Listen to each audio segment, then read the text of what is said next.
Hey guys, Godless is in here. Okay, we got Godless here. Feel free to join in. I posted the link on the comments. Um, Jason, no, we have like 8 slots. So, I can hear myself. Sorry, I muted. Had the stream going. I muted. Oh, that's fine. Yeah. So Jason's gonna join later, but he's eating dinner first. But no, I don't anticipate it filling up immediately. Usually these things start slow. But yeah, you gonna say something, Godless? Well, what's your definition of free will? I think it's sort of invariant in terms of what I mean. So sometimes I do mean I have a certain sense of I could have done differently. Sometimes I don't mean that, but in either whatever sense I'm talking about, it's going to be compatible with determinism. So like a lot of people think that if compatibilism is true, like there's not any sense of I could have done differently that you could work with, but I think that's false. So for Why? instance, what? Why do you think it's false? Yeah, so like suppose I poisoned your coffee and you drank it. Um you could say something like, "Oh, well if I had known that it was poison, I would have not drunk it." Right? Something like that. That's a sense of the ability to do differently. Like if you had different knowledge, you would have had the power, you would have succeeded in that action, like refraining from drinking it. That's going to be Isn't compatible with that to say if determinism. you lived in a different world? Well, well, I exist in different worlds, right? There's going to be a different sense of existence, but there's me performing different actions in different hypotheticals, right? So the idea, I mean, we do this all the time. Like the point is that if you were wanting to drink coffee, that's going to determine you to drink it. But so long as the knowledge is absent that it's poisoned, that you're determined to drink it. But with the knowledge, you know the kind of person that you are. You know that you would have had the power to refrain. Okay. But what if someone physically forced you to drink it? Well, would your knowledge make any difference? No. So there's a sense in which you could have not done differently, even if you knew that it was poisoned, because it was physically forced down your throat or something. So sometimes I'm using it in that way. Oh, man, like when we're expressing mistakes, like, oh, man, if I only knew what the good was, then I would have done differently. So like there are some people think that that's just like not a real sense of being able to do differently, that's just kind of wishful thinking. But where it gets kind of tricky is if our knowledge is complete, what would it mean to, well, I think I'm conflating with like what would count as a mistake versus not. But do you freely consider hypotheticals? Yeah. Montana might join later. Montana's a pretty cool Calvinist Christian, so he'll jump on later. He's a Christian who accepts determinism. So I hope you come in. We can talk. Yeah, me too. I don't do these very often, so people are more hesitant to join. Like if unlike Rebecca's, but if I get in the habit of doing them, people will line up. But, Yeah, your channel is going to keep growing. yeah. Um, I'm Gur sending might. out the link, but it doesn't look like anybody's around on Clubhouse. Yeah, I mean, someone will eventually join. But I know Jason will join. Gur, once he gets home, will join. Maybe Montana will join. Yeah. Oh, okay. Oh, maybe I'll jump on a bit later. So that's cool. Rooster does this. Oh, okay. He's talking. So this person says we have free will. Yeah, that's Rooster, the Christian from Clubhouse. Oh, okay. He should come in. He doesn't know a lot of philosophy, though. Yeah, we need people to be angry at. I'm just kidding. I'm not going to be caustic, but Would you agree if we rewound the clock to the Big Bang, that everything would play out the same? yeah, I think so. But you still could have done other than what the clock would have, or If it the would have starting been. conditions are different, yeah. Or, I mean, so pretty much everyone is going to think that there's indeterminacy. Well, let's bar the necessitarians and the people that accept the PSR, which I think leads to there's only one possible world. Let's bracket them for a second. Everyone accepts that there's going to be brute contingent facts about the universe or the world.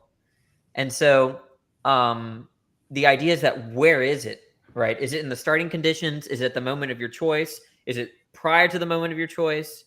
So what a lot of determinists, if they believe that there are brute contingent facts, they put it at like the start of the universe, right? So the starting conditions of the universe end up sort of explaining why you do one choice rather than another. I think that, I don't really think that when I make a choice, it's determined, but excuse me, I drink a lot of soda. I think that if you put the indeterminacy in the right place, I think you can preserve freedom. So there might be indeterminacy with respect to how environmental factors influence our mental states. There might be some indeterminacy there. Is that Jack's view? I think so, something like that.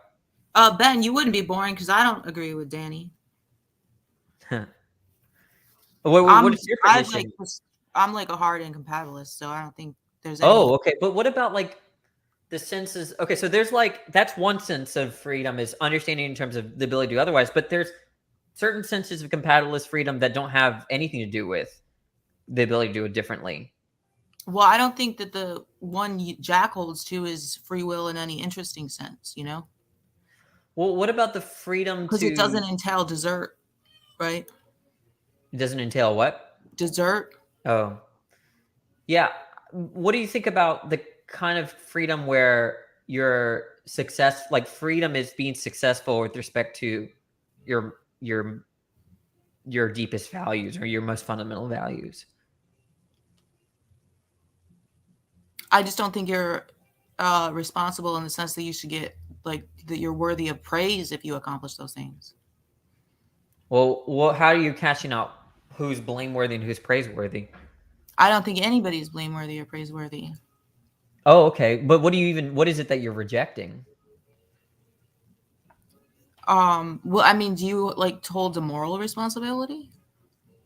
It depends on what you mean. There's nonsensical versions of moral responsibility. I typically don't, but if what you mean by moral is like blame and praise, there are cases where I blame people and where I praise them. So I could hi Yuri, if I was like an evil mad scientist, I could create a being and set up the conditions so that they're always out of accord with their intentions. Like I'm the cause of that. Yeah, so you're telling this person that they're blameworthy for being out of accord with their intentions, and they're like, no, the evil scientist, godless, created the conditions. Some helpless. She made it so that I'm always out of accord with my intentions. Imagine how much miserable I must be. No, help me. And you're like, no, you're blameworthy to that person. Yeah, it depends on what you mean by blame here. There's nonsense versions of blame. My sense of blame, I think, is way more sensical than what most people are talking about in moral philosophy or metaethics. My sense of blame is that someone is blameworthy if and only if they've, one, realized they failed, and number two, that they're willing to take corrective measures in future similar circumstances. So that's all I mean, that's like a bare bones sense of blame that I can make sense of. So for instance, if I teach you how to, multiply and you do long division and you make a mistake, right? You would be blameworthy for your mistake if number one, you realize that you did something wrong, that you failed. You have to realize that. And number two, that you say, yeah, next time in these similar circumstances where I'm performing this operation, I'm going to do differently. And then voila, you have blame. So I think that if you go back and change just one little thing slightly in your life, it can throw your life into a completely different course. Like if you just walk out the door, 5 seconds later, then you're in some car accident and you're paralyzed from the waist down the rest of your life or something. And my life is pretty decent today, so I wouldn't go back and change anything because I don't see why you would be blameworthy for anything. So I'm the least blameworthy person At least today. The point is that if I'm telling you you're blameworthy, that's going to be very hard to understand outside of me knowing what you wanted and what you want in the future. So it doesn't, the reason why if I blamed you for, I don't know, saving a drowning child, the reason why that doesn't make any sense is because in similar circumstances in the future, you're going to decide to do the exact same thing. You're going to think that performing that action in the future is the right thing. So in what sense would it be blameworthy if you thought that if you didn't save the child, and I call you out as being blameworthy for that, that could only mean that you agree to some extent that in future circumstances you're going to do differently. So you would save the child in a future circumstance. Outside of that, I really don't know what blame would be. Well, Yuri, what do you think? I just got in, so I can't really give like a. I don't think my input would be interesting. No, I mean, from what I've heard Danny say, I think under Bill Gromy's view, that would be correct. Under what? Basically what Danny's saying is consistent with the way I think Bill Gromy understands it. I think so. Now there's like legal blame, but that's something different. And if you're legally blameworthy, you may not be blameworthy, period. Legal blame is something like you failed with respect to the legal standard, but who cares, right? If you're only really blameworthy if you feel like in the future, you next time that's happened, the next kind of event that's similar, that you would correct yourself and be in accord with that law. So let's say you didn't know you were breaking. Another thing is that you, remember the two conditions, that you have to know you're failing, like when you're performing the action. If you didn't know you were failing, then I feel like the corrective measures, it's going to be hard to call that blame. Like when you're learning how to do something, you're not going to be blameworthy as you're correcting yourself through that process of learning. You have to realize that you're failing at that immediate moment, I think. I guess I don't disagree with, it's just a semantic dispute, I think. A lot of this is semantic disputes, but the moral realist and all of them are saying something gibberish, I think. They're like saying that, suppose I decide to play video games for 16 hours a day for like a week. My parents were like, blamed me for that. If I don't think I was failing while I was doing that, with respect to my commitments, and number two, if I don't seek to correct myself in the future, then I don't know what they're talking about. But they nonetheless would say that I'm morally blameworthy for that. Then at that point, they're just saying that there's like this categorical norm out there, or institutional norm, that I mean. So like when you say, like when you're addressing like the moral realist, are you addressing like some sort of moral realist who believes that like morality is like some sort of objective morality is like mind independent, or like mind dependent? Yeah. Because they want to say that I'm going to be blameworthy in cases where if I stole from Walmart, right? I'm going to be blameworthy in an independent sense from my commitments.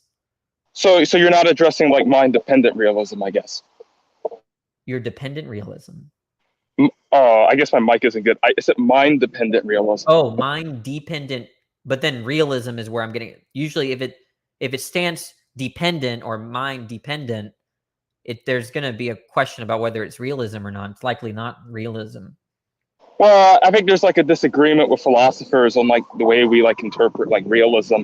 Like for example, like you could have like a view where like you think that like the way we talk about like our metaethical theories, for example, when it comes to like determining what is right and what is wrong, are going to be things that are going to have to be evaluated like empirically. So like for studies, well, not studies per se, but for some sort of like empirical process to determine like, what is right and wrong, right? In that regard. And so like, for example, certain philosophers, they have like views regarding like whether or not, like, how should I put it? Like whether or not like an agent is like rational in like certain regards, right? And they have like a criteria for like what makes an agent like rational or whatever. And like if an agent's rational, he can adjudicate between like what's right and wrong. I mean, given his like certain desires or whatever, there are going to be things that are like objectively right and like objectively wrong, right?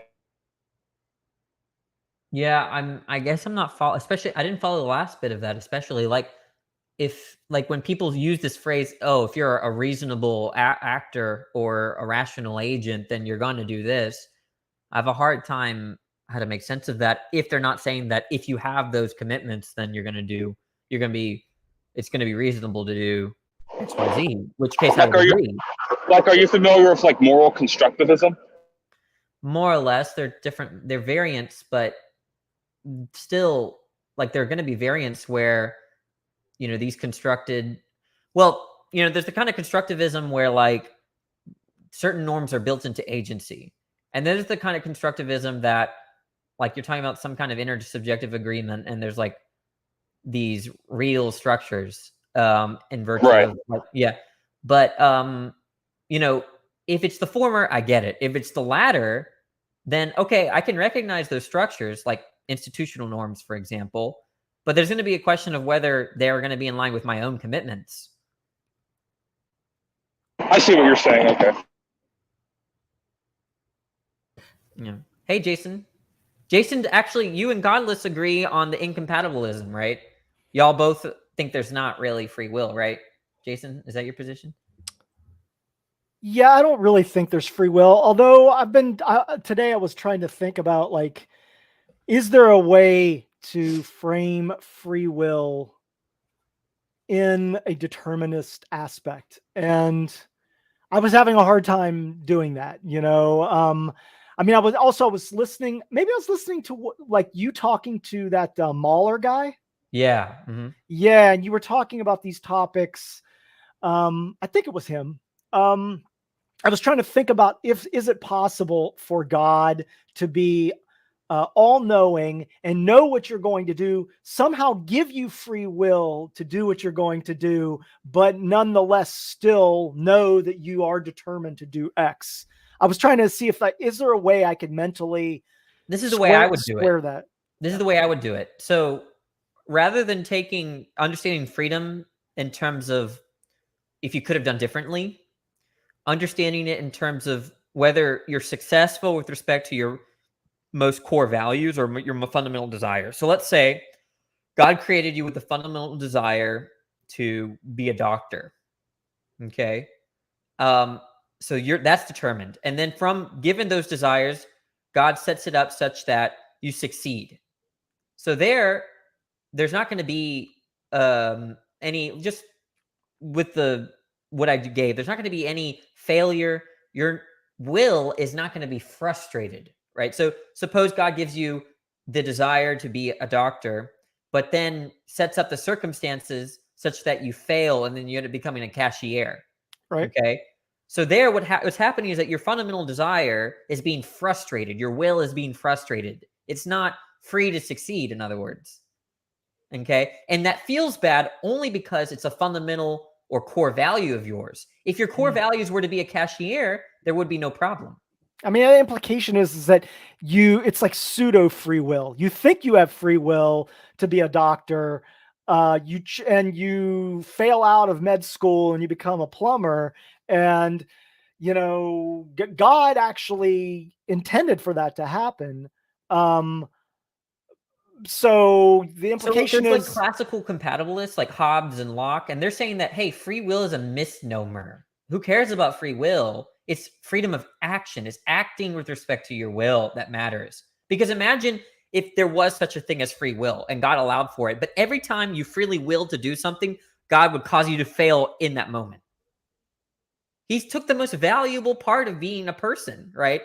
So what if you have all this freedom to will this and will that? If you constantly fail with respect to it, it's going to be the world's going to suck. You're going to feel like things are being forced upon you. Yeah, like you have the free will to go and get a PhD, but you're never going to get it because right. So Hobbes was like, who cares about this freedom of will? That's determined, right? What really matters is freedom of action. I mean, as a scientist, I can understand the hard determinist perspective that everything is determined. It seems like unreasonable or unfathomable to a human to think that every possible outcome that has happened has been determined, and that, like what Godless is saying, if I walked out my door 5 seconds earlier, I would have gotten a car crash. It seems that like I'm in control of those things, but I think that's an illusion. And we, I want to ask a question about that. Yeah, Sorry, no. I didn't mean to interrupt you though. no, please go for it, because I'm not It sure. seems Yeah, like go an for it. illusion to me too, but I actually think, Danny, it's like libertarian free will is like an incoherent concept. So how can I think that I have the illusion of it when I wouldn't I not be able to conceive of it? If Yeah, it's you have to be incoherent? very clear about what's illusory. You know, you have to be clear about what's so. If you're saying that you have the illusion that your will is indeterministic, or rather, it's ultimately caused by you. Now, ultimate, that's people throw that word around, and Yeah. if you really analyze what the libertarians mean by ultimate, it seems like that's not what I mean when I say that it was up to me or ultimately up to me. But yeah, I think that let's say the libertarians are right, then I would say that free will, that sense of free will, is going to be somehow I think it's going to be an illusion. But I think they have it really wrong. I think that if anything, the libertarians, if they're right, then I think that undermines what we are valuing in terms of our will. The idea is that I don't do things because of no reason. I do things because of reasons, and so that's kind of the idea. But what the other guy? Sorry, what's your name? That was just talking. Jason. Yeah. I was distracted, so I didn't hear everything you said. But as far as what science says when it comes to libertarian free will, I don't think like facts about our world actually matter because it's just an incoherent concept that couldn't exist in any world. What is libertarian free will again? I hate to ask that, but I don't know if I know exactly what it is. Yeah, so there are a couple versions of it. People disagree, but here's what it is broadly. Number one, metaphysical libertarians think that our actions, to be genuinely free and to have genuine responsibility, cannot be externally caused. That to be genuinely responsible is to say that your choices are caused by the self and only the self. Okay. So now some of the disagreements are going to be the principle of alternate possibilities. But if you're a libertarian, which they traditionally accept the principle of alternate possibilities, there are a few exceptions. They're going to say that to be genuinely responsible is to have not only to be the first cause of your actions, but to also be able to do differently, given that all the antecedent conditions and everything, the way things are is exactly the same prior to your choice, that you could have done differently. So let me say that again. In other words, that you could have done differently without any change to the conditions that you made the choice in. Okay. So that's how I understand libertarian free will. Okay. And now godless, what were you saying again? So he was, okay. So now that you were saying, maybe you could just repeat what you were, I don't know if you remember, but if you could repeat what you said. Facts about our world, like whatever science says, is irrelevant because whether or not we live in a completely deterministic world is irrelevant because the concept is just incoherent of libertarian free will. It's incoherent. Oh, go ahead, Jason. No, I don't know if I have a response to it, but go ahead. What were you going to say? Yeah, the reason why they want to say that this notion of being able to do differently, given all the same antecedent conditions, that somehow preserves this sense of freedom. But I think it undermines it because we want to say that when we make a choice, we have a reason for making that choice over different choices. Right. Right. And so, but that falls prey to determinism. Right. That if I have a choice that explains if I have a reason that explains my choice, right, and then something else explains that reason that's independent of the self, like my perception or whatever, then that gets you determinism. But that's fine. I'm fine with saying that some of my desires, in fact, a lot of them, are determined externally. I'm not responsible for them. Yeah, so just like in the Hobbes case, okay, yeah, my will, my desires are determined. They're given to me by the world. Okay, that's determined. But where I understand the value of freedom is understanding those desires in a way where, if I succeed to them, if I succeed with respect to them, then I'm free, or I have a freedom. You know, I think so. I think that the libertarian sense is just crazy. They always want to say that determinism undermines. It's like this: if something happened to your brain, like it just randomly and non-deterministically, spasmed, and then that caused you to make a choice. How's that any better than, if something caused your brain to have a certain desire where you make a choice? Like, to me, they're like, if what you're saying, how's that going to be any? How's that going to give you any advantage in the conversation to say that your reasons, or that there's no explanation for why you choose one choice over another? Like, that seems to undermine it in a more radical way than what determinists have in mind.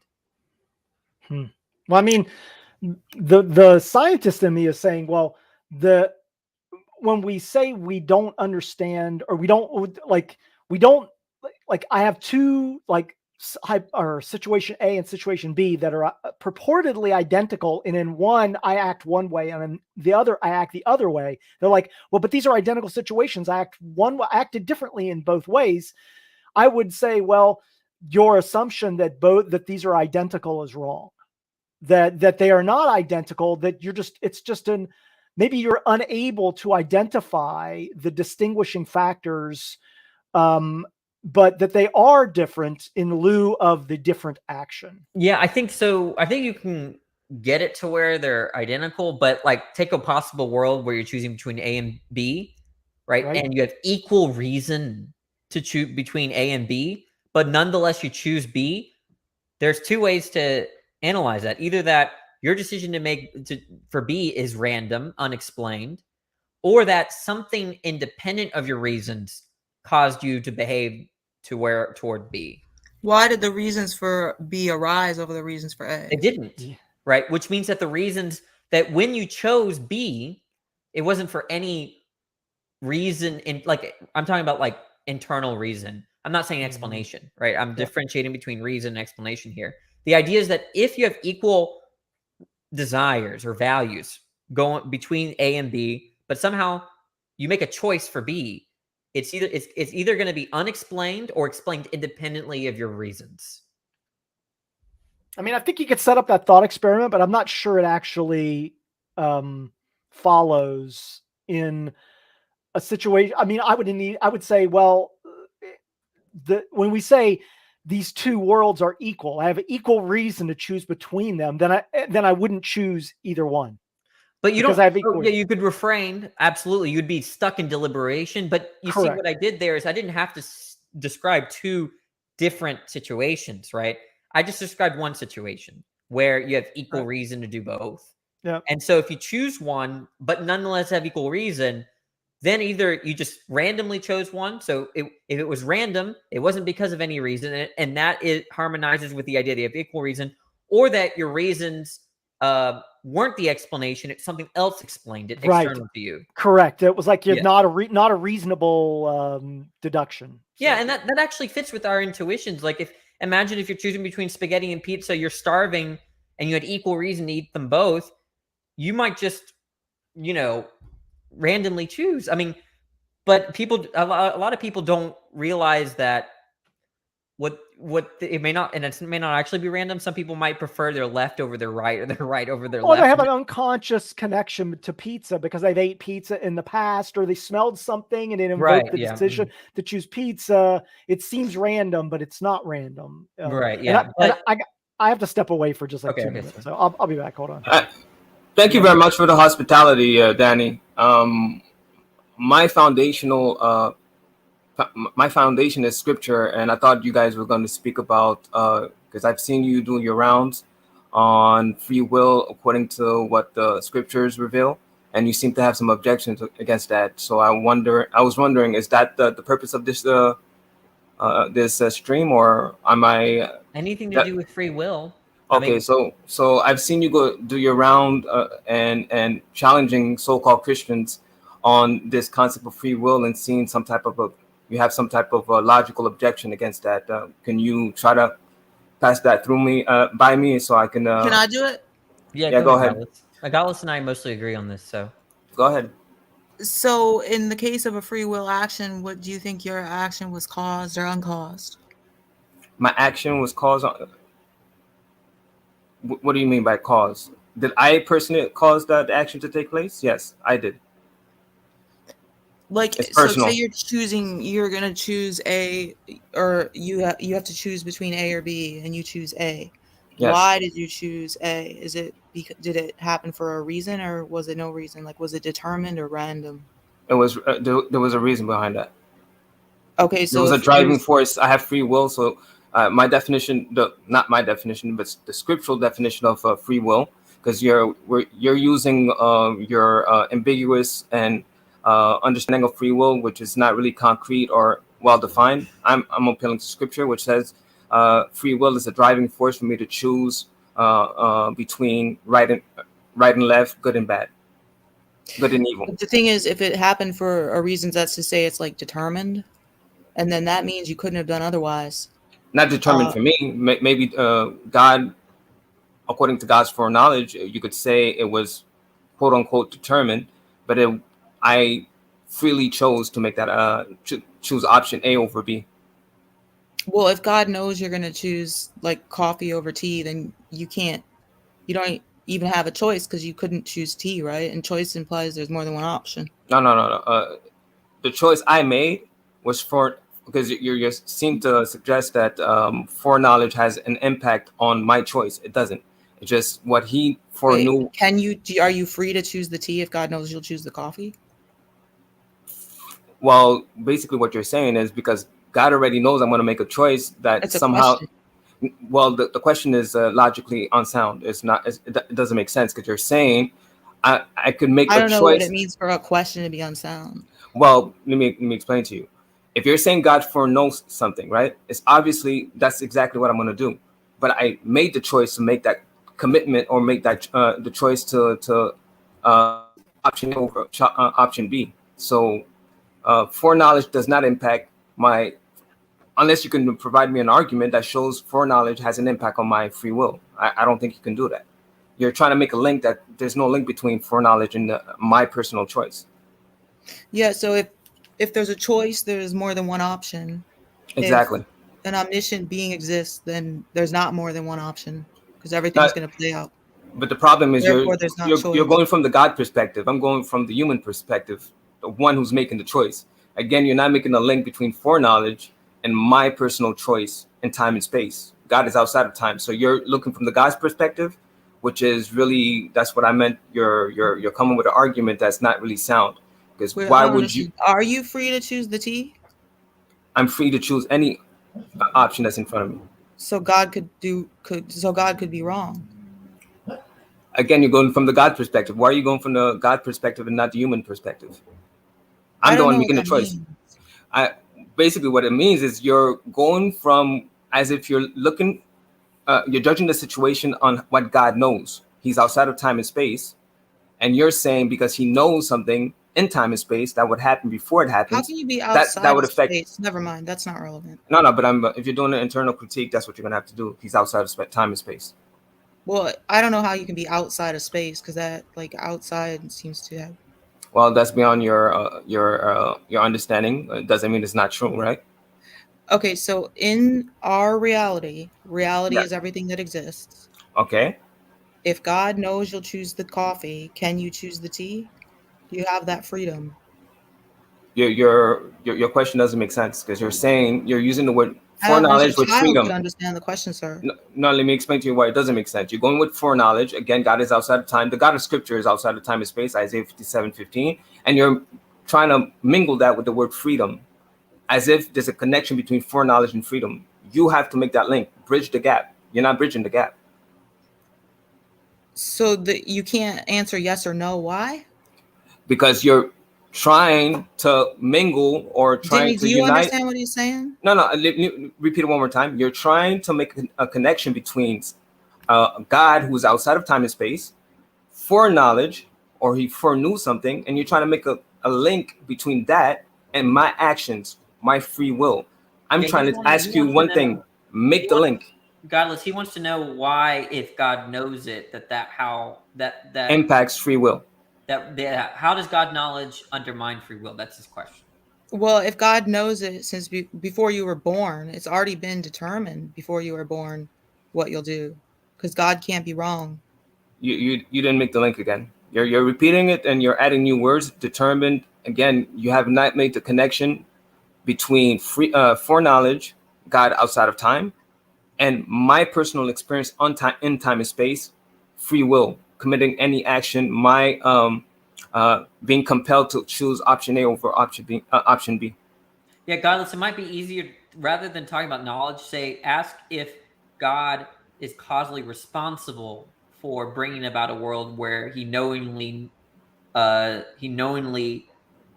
brings about your choice to eat cereal. Yeah, God actualized the world where you're going to drink the coffee. So since you don't live in another world, you live in the world where you're going to drink the coffee, you're going to drink the coffee. You can't choose the tea. No, I don't think he really participates in these type of irrelevant activities. I think he's more concerned with salvation. So if you to respond to what Danny was saying, No, look, there's like an infinite number of possible worlds, right? I don't know Logically about that. I don't know. I know about this reality, and that's what I focus on. But I was going to respond to what Danny said as it relates to me choosing between coffee or whatever. It's really God doesn't really concerns himself with these type of activities. But as it relates to salvation, yes, you can say he is the cause of our salvation. Those who he draws people to himself. Well, he wants all people to come to him, but he draws those who belong to him. And by that, we can say he is the cause of our salvation, because without that drawing power, I would not be able to save myself. Do you think that God's omnipotent? He can do anything that's logically possible. It's logically possible for there to be all these different universes. All these different there's all these different possible worlds where you don't exist and you do exist, and the ones where you do exist, there's ones where you could always choose coffee, or there's just this like infinite number of possible combinations of coffee, then tea, then coffee, and then tea. You could choose, right? And God could have made any of those worlds be the case. He could have actualized any of those worlds, but he actualized the one where you're going to drink the coffee, and he actualized that world before you were born. So okay. If you're gonna make that's a do you disagree with anything I said? Yes, I disagree with everything you said, because let me tell you why. Because you're gonna have to tell me the mechanism by which he causes me to make any actions, because I don't think you're really referring to what scripture or the God of the Hebrews reveals about his will and how you disagree with. I'm just telling you. You're telling me he actualized a world that causes me to do A over B. Do you think he actualized the world? He did actualize the world, but did he actualize this world, the world we're in, or did he actualize another world, sir? This world, yes, this reality. Okay, so let's assume this is the world where you drink the coffee. So did he actualize the world where you drink the coffee? Okay, so your point? Are you agreeing? Yes, because you said yes. He actualized the world where I chose to drink coffee. Yes. So what's your point? So he actualized the world where you're going to drink the coffee, and he did this before you were born, right? Okay, he actualized the world that he knew I was going to drink coffee because I chose to drink coffee. What's your point? Yeah. So how the fuck can you drink the tea if you don't live in this world? If you don't live in another world and you live in this world where you drink the coffee, how the fuck can you drink the tea? You're not free to drink the tea, sir. Okay, so how did you make the link between, again, back to the original point? I disagree with that. Listen, because you seem to have a serious problem understanding simple concepts. I asked you to answer. Do you disagree with that? I'm going to ask you a simple question, which I asked you multiple times already. I asked What is the link between foreknowledge, a God who's outside of time and space, having an impact? It's simple, right? An impact on my personal choices. Can you tell me what is a person who has foreknowledge, knowing what I will do? I need you to show me the mechanism the impact that has on my free will. Yeah, I It's just really explained not it. that hard to understand. I 'Cause just you're explained it to you. no, you You didn't just explain. agreed with. It's not about the foreknowledge now. You It's agreed that he actualized the a world. world in that I which you would drink chose. the coffee. No, that I before- chose to drink the coffee. Wait a minute. Did you How choose? could How could you choice choose means to there's drink the more than coffee? one option? I'm sorry. Yeah. How did I choose? Choice Because means there's more than wait, one wait, option. wait. The action verb choose. Yeah. I chose. There's a tense to the verb. It's an action verb that I undertook. Well, So but let me I'm the just one doing the choice. okay. Let me ask. Okay, let me The just simple, follow up. grammar. Let me just ask this. Okay, so if you have the ability to choose to drink the coffee Yes. or choose to drink the tea rather than the Yes. coffee, and you Yes. chose to drink the coffee, but God created the world in this world where you will drink the coffee, then there seems to be a dichotomy there. because if you- Where do you get that? Where God created a world where I will. What does that mean? Correct. I'm saying that like Godless was saying that there's a number of worlds that God could have created. He could have created the world where you didn't drink the coffee. He could have created a world where you drank tea, but he chose to create the world where you drank the coffee. But That I chose, and every world and every let's go with your train of thought. And every world that he could have possibly created. I don't know why we're going there. I rather stick to reality. And every world, I will still have the choice to drink coffee or tea. You always remove. Show me why the link. Why you're removing choice from right. Are the you fact saying that God you're free to live in a foreknew. different world? But Show me the link between foreknowledge and choice. If this world is a world where God says, I created this world, like Godless was saying, long ago, he created the world and said, Terry will drink the coffee. He doesn't say that. Well, wait a minute. Let's say, okay, so if God created the world and he didn't know that you were going to drink the coffee. No. Now you went to, he said, because if he said the word that I will drink I will have to, because his word has there's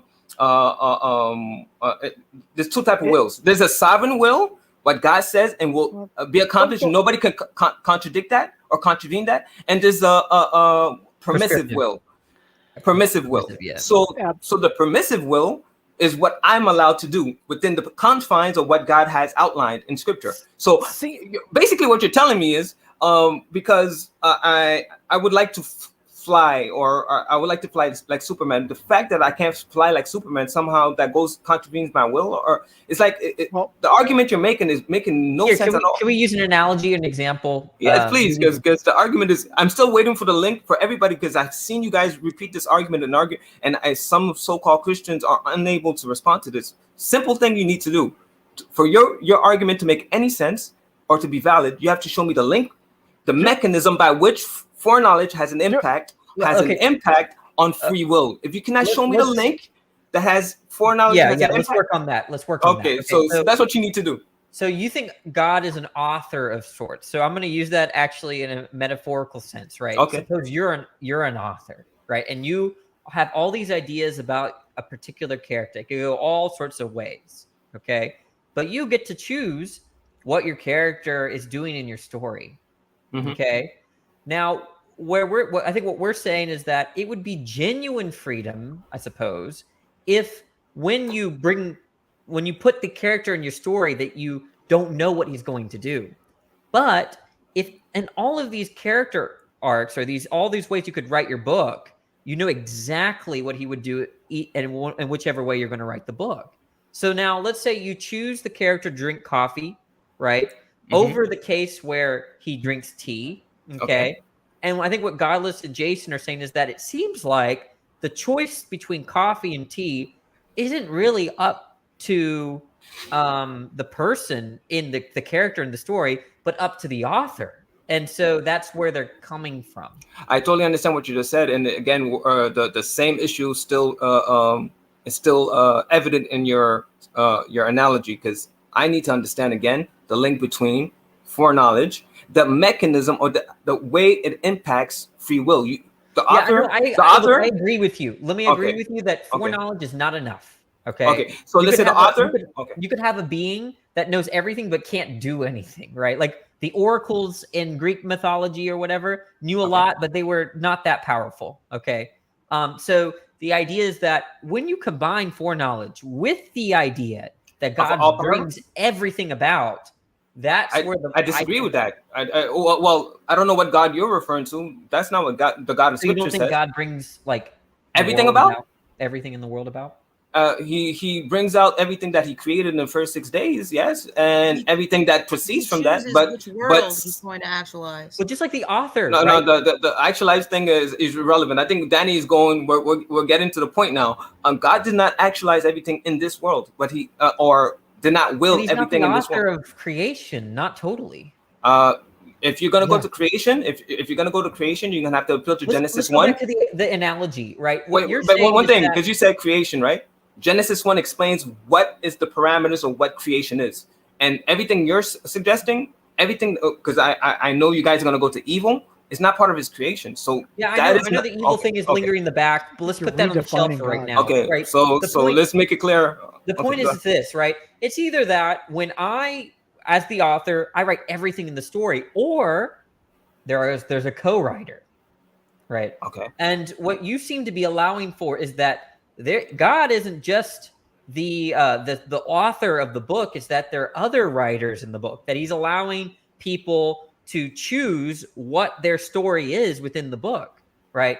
But that would mean that he's not. That would mean a couple things. Number one, I don't think it makes sense to say that he knows what they're gonna do when he writes the starting conditions of the story or whatever.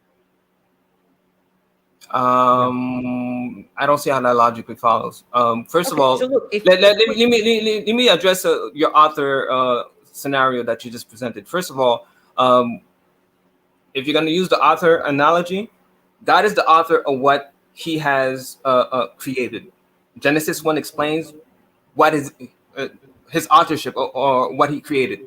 It's clearly stipulated, and we're going to have to confine ourselves to what is revealed in Genesis 1. Everything else that proceeds from that is also something that you could say that he brought about. That you can say. Everything that's outside of his will, it's not something that you can say he's an author. He created two Yeah, paths. that's what I want to challenge. Let me try. Okay, go ahead. Okay.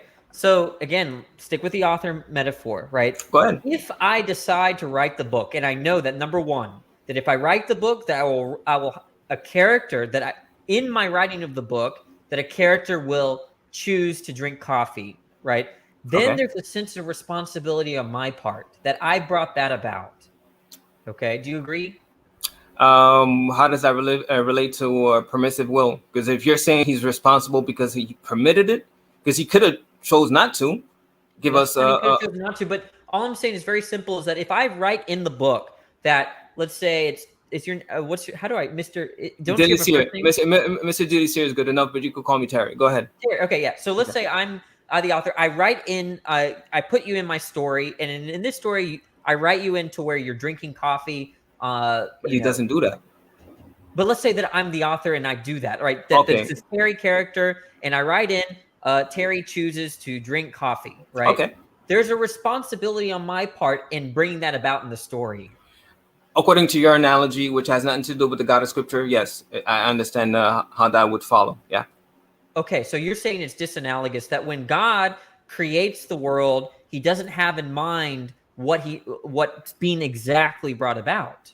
No. What he has in mind, he has a will. I brought two different type of wills, because we're over generalizing the word will and trying to apply it in different ways, which is not applicable to what's revealed in Scripture. Number one, there's a sovereign will. Okay, for example, him saying that he would submit all nations to a 7-day cycle as proof of his sovereignty. That's a sovereign will that nobody can go against. And there's a permissive will, which allow us. I don't want to go against that. Because me but writing you have to address that, because you have to put that in your equation. Look, I'm fine with you saying that there are two different wills and there Okay. might be a category mistake, but I see no category mistake. There's nothing wrong with saying that an author writes in an event where Terry decides to drink coffee. I mean, authors do stuff like that all the time. No, but you're when you're saying an author writes what I would do, then you're taking my will away from me because you're suggesting that the action is being caused by him, which is not the case, which is not the anything stipulated in scripture. All right. I so have I have permit. a question. Just finalize. Go ahead. That's what it means to have permissive will. Okay, There's so a then- there's a then I have a confine. There's question.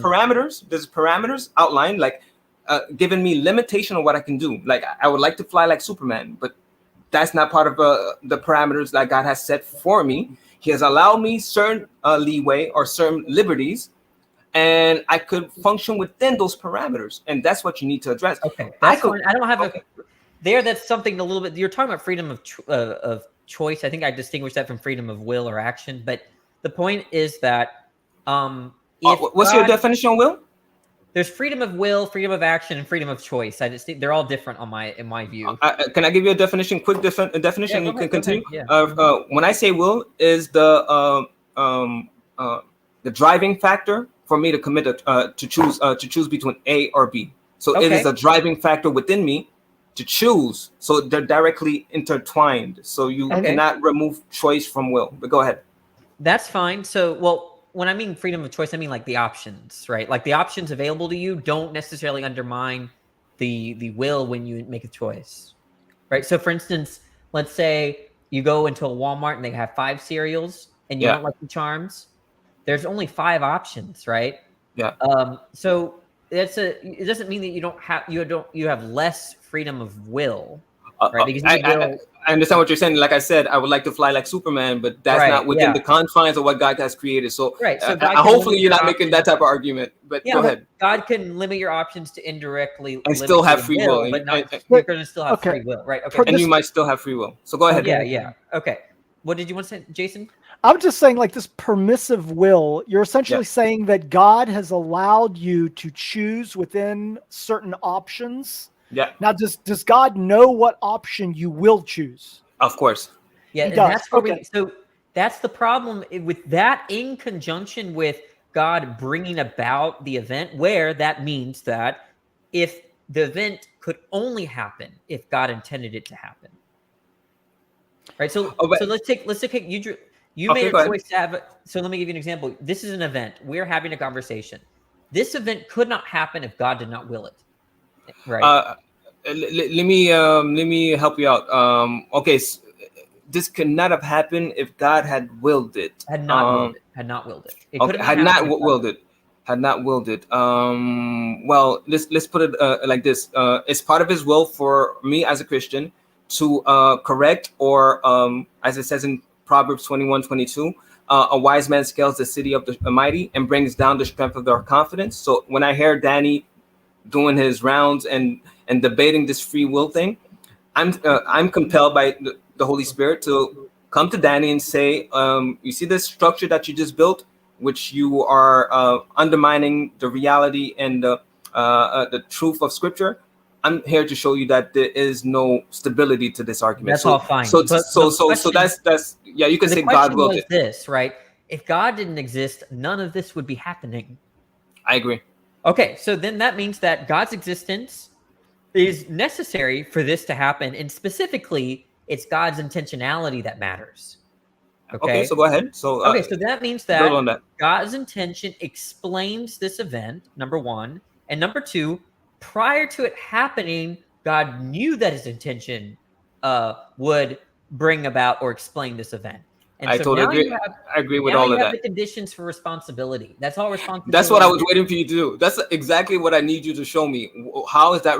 How is he? Yeah, so let's when I say- let's go to something more concrete, because I've Sure. seen you use the evil argument, right? Evil in the Well, world. that complicates things. We just want to talk about free will, right? Okay, or so okay, go ahead. Okay. When you're saying responsibility, because What do I me mean? drinking I'll a tell coffee, I don't see much of a responsibility because it That's doesn't fine. impact Let me my give you an being. example of what I mean by responsibility. So Okay. let's say you're on a morning stroll and you see a drowning child. Okay. You then choose to save the drowning child and you end up, you succeed. Okay. I would say you're responsible for saving the kid's life. Now, Yeah. why? What are the conditions for that responsibility? It's very simple. Number one, that you intended to do it. Okay. And that intention brought about that event, that saving Exactly. the drowning child. Number Exactly. two, you have to have knowledge of that beforehand in some sense. You can't just accidentally have sometimes we can cause things accidentally. So, I could be too loud and wake my neighbors up, right? I might cause that, but that's not what I intended. I didn't know that would happen. And so there might be a sense where I'm not really responsible because I didn't know. Maybe if you could, that might not be the best example because I would still say you're responsible, but go ahead. Okay. Yeah. Well, the point is that to have, I don't know if that's going to complicate things, but the point is that if you don't know that you brought it about, it's going to be hard to praise you for it. Okay. That's the idea. Okay. If you accidentally saved the child, then if people say, good job, right? That doesn't seem to mesh well with the idea of responsibility, right? That you actually intended to do it and you knew that, and you know that your intention brought it about. Okay. You could accidentally do things and you wouldn't necessarily be responsible. But if you intentionally did things and you knew about it, you're responsible. Here, what I would add to that, I would say everything that's good, that's brought anything that is committed, any good action that's committed in this world is brought about by God. Everything that's evil is outside of his purview, outside of his will. So he cannot be responsible for those things. Wait a minute. If everything that is good is brought about by God, yeah, and there's something that you're going to do which is good, God brought that about, but you chose that to do that good. Exactly. You could have chose not to do that good, but God knows that you're going to choose that good. Yeah. Then it seems to be this seems to be a contradiction here because God knew God knew that you were going to choose the thing that was good, and even if in the frame of reference that He gives you the ability to choose, but He knows that you will choose it. It seems like it's not really a choice. Seems like it's a choice to you, but it's not a choice because God knows that you will do it. You think you have a choice, but ultimately God knows that you will do it, and God has created the world. So it seems like He has created you with the intention of doing this good thing, even though you think that you are choosing it on your own, but in reality, God has full control over that. Well, so it's confusing to me. Two things. First of all, I don't see the contradiction of what you just stipulated, but I could say two things. Number one, if God created in Genesis 1, everything was good. So our will is totally consistent with His will in that respect. But after the fall, there's nothing good I can do without Him compelling me to do it. So it is necessary for Him to draw me up to walk according to His will, for me to produce good fruits, and good fruits saving somebody that's in distress, etc., etc. So He is the one responsible in respect to that. But everything that's evil is outside of His will. That's why in Psalms 1 it says, there's the path of righteousness, which leads to eternal life. We gravitate towards that once we humble ourselves and respond to the calling of the Holy Spirit. Once we respond to Him, then we align ourselves with His will, and we receive all the blessings that come with that. Outside of that is the path that leads to destruction, chaos. So it seems complicated. It seems like we're complicating this. No. But the thing, this is something that you need to add in your equation for you to come to a reasonable assessment if you're going to argue against the God of Christianity. Well, I just want to know, like, if God knows that you will choose the coffee, is it possible for you to choose the tea? If He knows, okay. So here's the issue that I need you to understand. He's going to refuse to answer the question. No, I'm going to respond to it because I'm going to try a different way. I'm in time and space right now. So I don't know what God knows. He's not going to answer yes or no. So I don't know what God knows. So in my reality, I am making a choice. And God, from the perspective of God, He knows what choice I will make. There's only one reality, sir. I'm talking about, if you're going to do internal critique, there's two realities. Thank you. There's three realities, to be honest. But as it relates, there's only the reality is everything that exists. That's the definition. No, madam. If you're gonna do an internal critique, you're limiting your understanding of this discussion. I'm just telling you the definition. No, I understand what you're saying. I asked Danny if we can talk about free will according to the Christian perspective. If we're doing that, then we have to limit ourselves to what the Scripture stipulates on the subject we're discussing. So there's three different realities, and the one that God inhabits is an eternal reality. So if you're talking from God's perspective, yes, He knows what I'm going to do before I do it. from my perspective, I'm making a choice. Now you need to make that to bridge the gap, as I said multiple times, showing me the impact of foreknowledge on my action in temporal space. You said, okay, this is really good because you said in God's reality, he knows what you're going to do. But from your perspective, you're making a choice. But if God knows what you're going to do, is it really a choice? You perceive it. Well, you're perceiving it as a choice. You think that you have the ability to choose between tea and coffee. But ultimately, if God knows you're going to choose coffee and he created you as an entity to choose the coffee, but then no, he didn't create me. No, he didn't create me to choose the coffee. No, he didn't create me to choose a coffee. He created me with free will. Well, within his permissive will. No. But I understand what you're saying. Okay, I understand what you're saying, but here's the issue. All I need, because this is all I need, because I'm trying to figure out the angle you guys are coming from, because I understand what you guys are saying, but what I don't understand is how that relates, the link between his foreknowledge being outside of time and space affects my choice in time and space. I need to know that you need a little bit more. You need but Danny seems to understand, and that's great. But I understand the aspect of saying he could have. This is what I need you to do.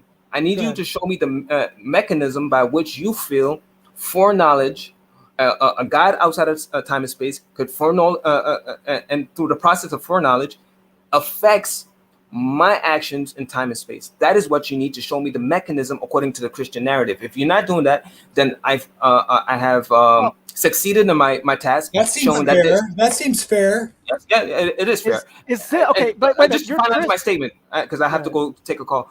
Just to finalize my statement, if you're not able to do that, then I have succeeded in my task, showing there's no problem with free will, no logical problem with free will as it relates to the Christian narrative. Maybe you have a problem or a case against the other guys. God doesn't only know things; he does things like create the world. That's right. Okay, that's irrelevant. I don't understand why that would. It's directly related to what she's saying is correct. So show me how that impacts my position or my question. In your internal critique, am I correct in assuming that God is not just, as Danny was saying, this being that knows what's going to happen, but didn't create the world, didn't do anything. All he does, he's just like a mystic. He can read the future, but he didn't create the future. He has no engagement in the future. He knows you're going to drink the tea, but he didn't create you. He didn't create the world. He didn't have any effect in that function. Is that what you did? This is what you did. You showed me that he created everything. He created me. Okay, so he did create you. Wait. And me, I was created with free will. A driving force that allows me to choose option A versus option B. You still have not addressed the point. You addressed me as a person, but you have not addressed. Yeah, wait. Let me finalize. You have not addressed. You've been talking a lot, Terry. Come on. I'm asking you a simple question because I heard what you said. You're kind of regurgitating. Okay, so what was your last point that you made? Because I was about to address your last point. Okay, well, I was making a point about this issue of foreknowledge, that if you're a being and all you do is you just have foreknowledge, you know what the future is, you know the outcomes, but you didn't have any effect on that, then I would say that is a tougher issue in terms of this free will thing, because then it could be that just because he knows you're going to drink the tea doesn't mean that this issue that you don't have free will. But your God is not that God. Your God is one that not only has knowledge, but he created you and the world You're as it stating is. the same thing. You stated the same thing.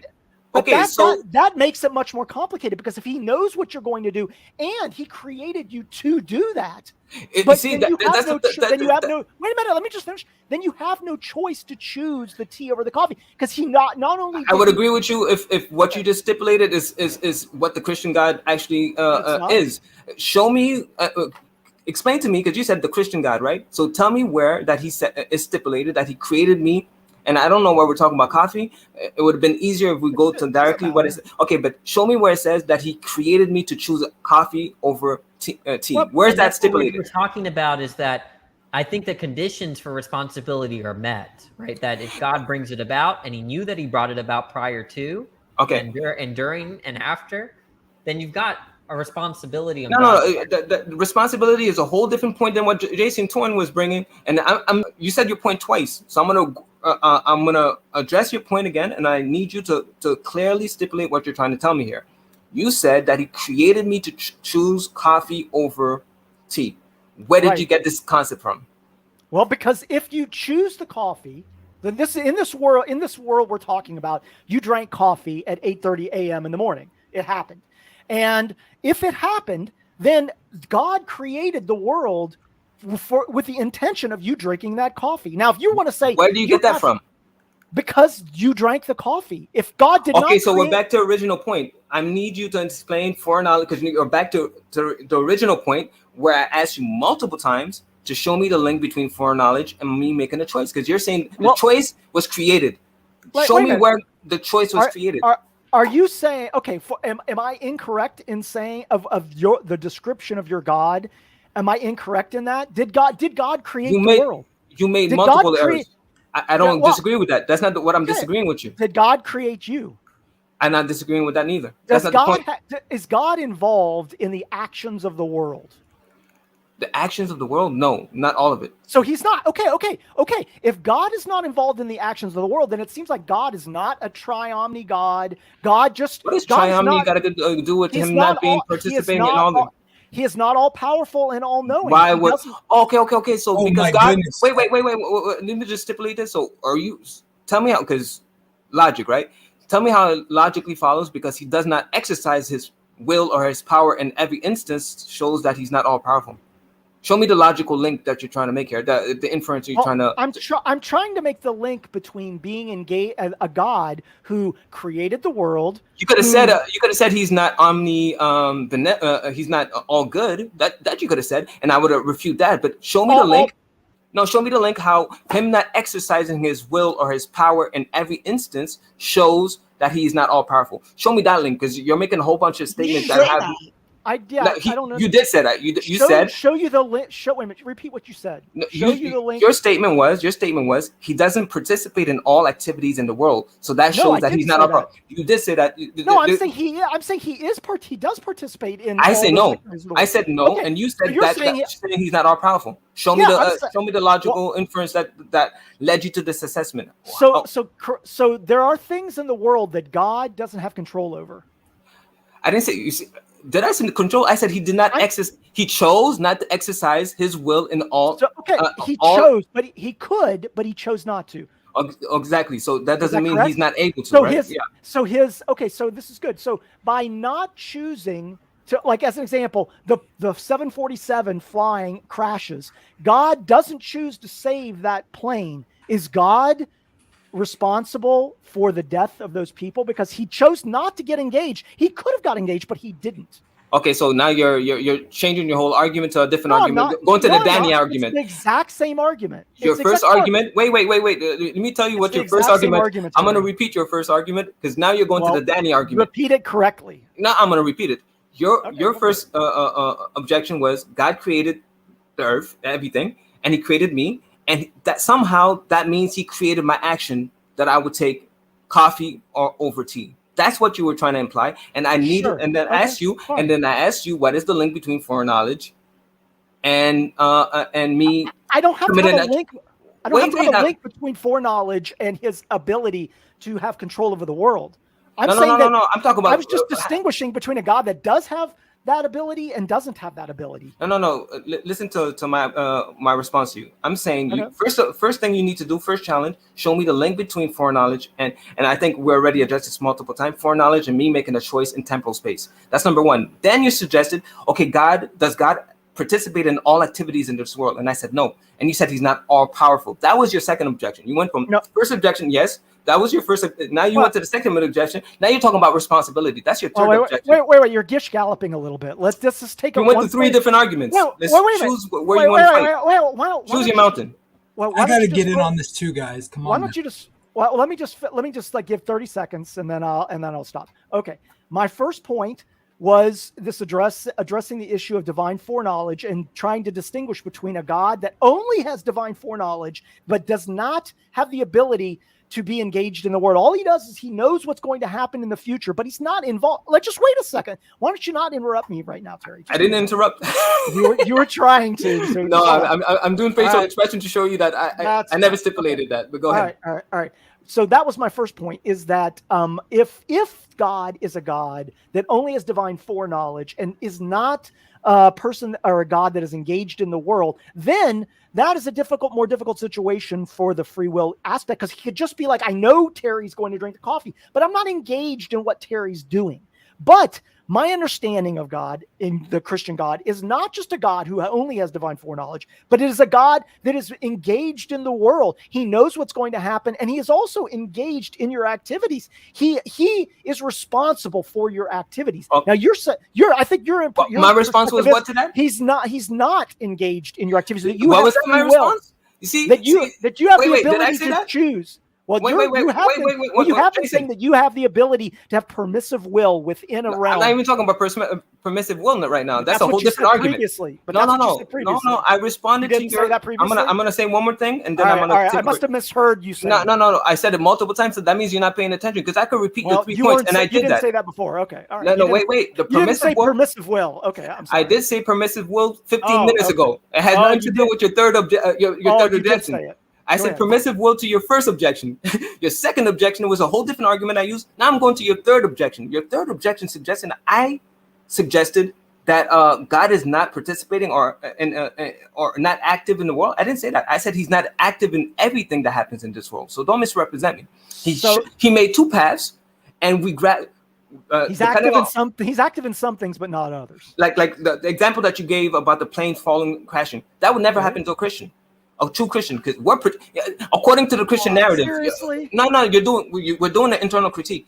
According to the Christian narrative, if we're under his shelter, his protection, we don't go through these Christians events. don't die in plane crashes. True Christians, according to the Christian narrative, were protected from that. So the world has that problem. I hope everybody's hearing this in the chat. That's no, really but it's my friend. It's all throughout Genesis, all the way to Revelation. Christian.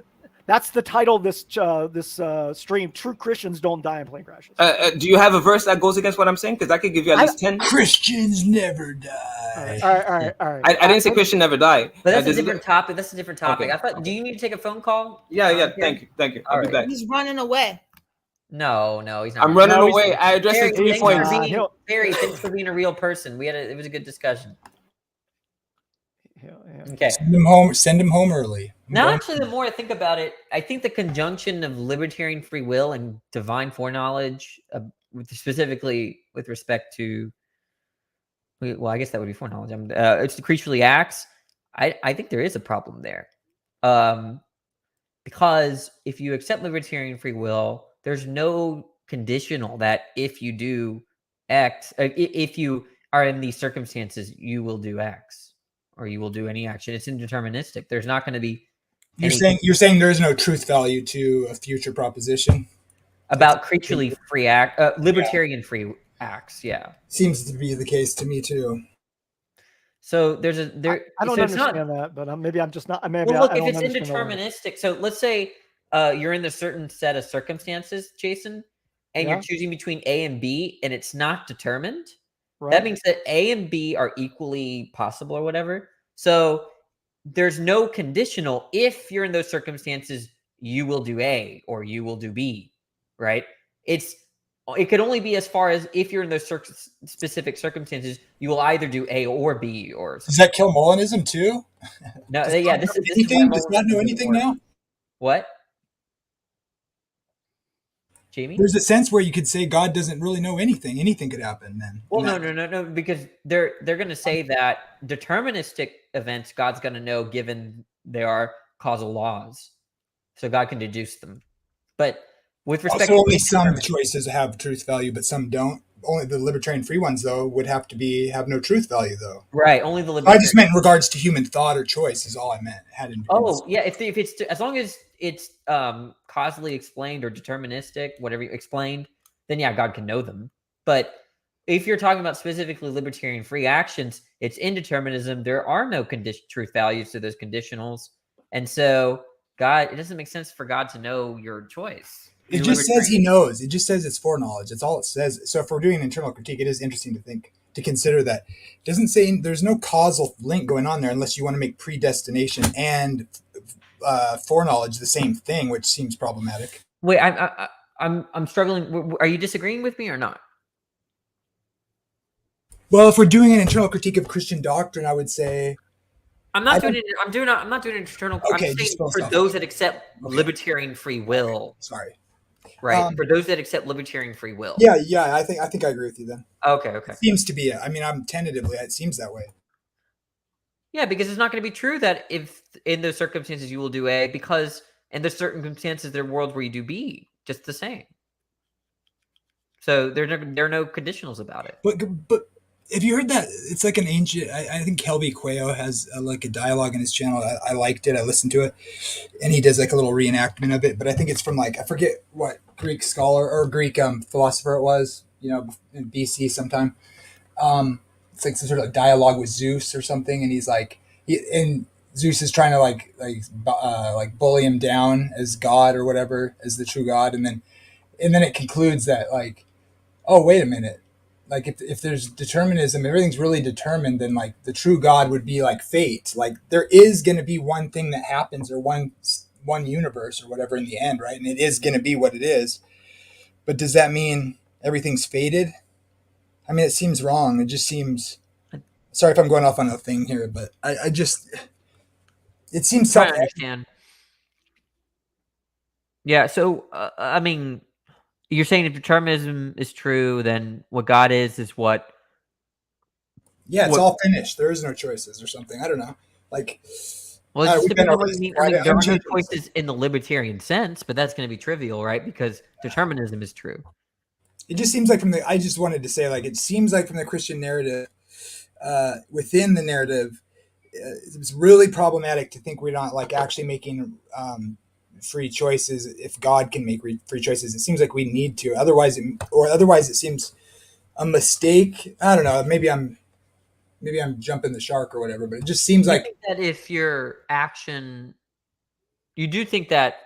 You don't think that libertarian free choice is boiled down to randomness, right? That's not your opinion. Right. I'm not. Indeterminism is false, it seems. But then, is there a third option? No, but that's why. So it's either if you think indeterminism undermines free will, and you think determinism undermines free will, then you're just a incompatibilist, a hard determinist. You're just free will.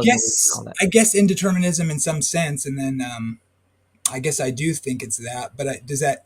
Seems like there ought to be subcategories of that or something. I don't know. Maybe that's retarded because it's just a negative. But well, almost bracketing the necessitarians, and I said this earlier. Everyone's going to accept that they're brute contingent facts somewhere. That there's unexplained brute facts.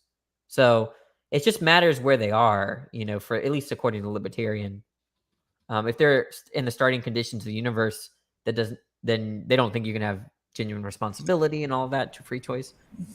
But it doesn't seem like it just seems like not weird to think if I accidentally pee my pants or whatever, that like it's reasonable to think I shouldn't have done that, and if you accidentally could have not done that, I could have not done that, you know. Yeah, I think there's a sense in which you could have like compatibilists can say that I would have done differently or something like that, or could have done differently. I want to ask a question. So if if God actively is engaged in the world, but in some instance, so God sometimes chooses to be engaged in things and sometimes not. Sometimes God may say, like with the plane, he may choose to save the plane. He may not choose to save the plane. In some instances he does, some instances he doesn't. It seems that in the instances that he doesn't, that is a de facto being involved in the world because he has a choice. He's deciding not to be he's deciding not to be engaged with the plane. Therefore, he's choosing it's just by fact of not doing anything, he is actually doing something. So I think to say if there is a God who is actively engaged in the world and he's making choices to decide whether Terry's going to drink the coffee or not drink the coffee. Like Terry, he's like, I'm going to let Terry decide what he wants to do with drinking the coffee or not. It seems like that, in a sense, is a de facto choice. When you don't have restraints of any kind on power or to intervene on anything, then not doing something is doing correct. Something because you could have done anything. Correct. Yeah. So.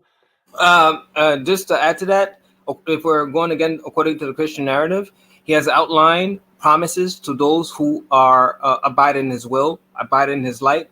They abide in their protection. So if you choose not to abide in that protection, then you made your choice to be to fall to a victim to different circumstances. So that again will go back to responsibility. That God is not responsible if you choose not, and again choose not to abide in his light, which is a protective shield, as it says in Proverbs 30 verse 5 and multiple other verses. What do you So think if of you that, ch- Danny?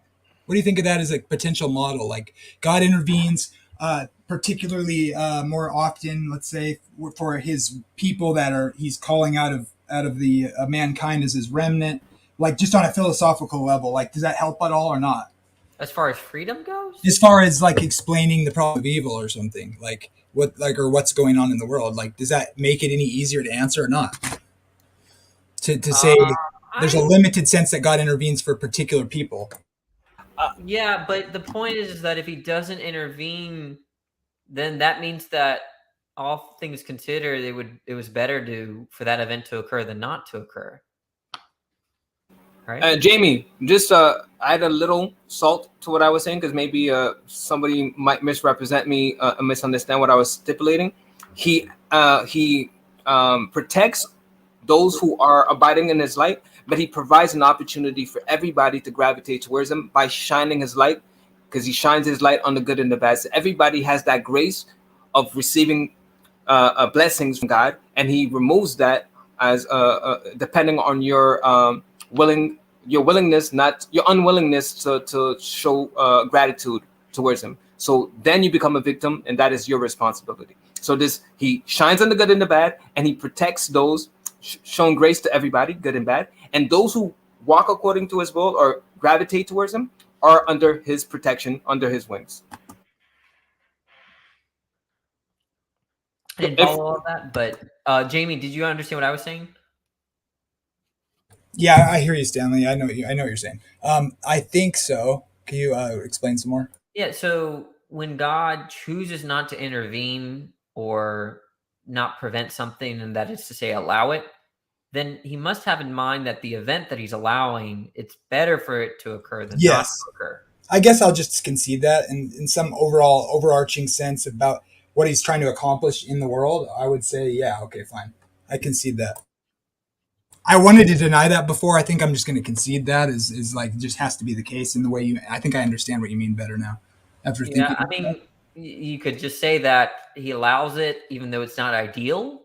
But then when you say Yeah. it's not ideal, you have maybe like a greater good in mind, and then there's going to be a set of objections there because there's a question about, well, could God have brought about that greater good without through the ideal conditions rather than the non-ideal conditions? I would say not.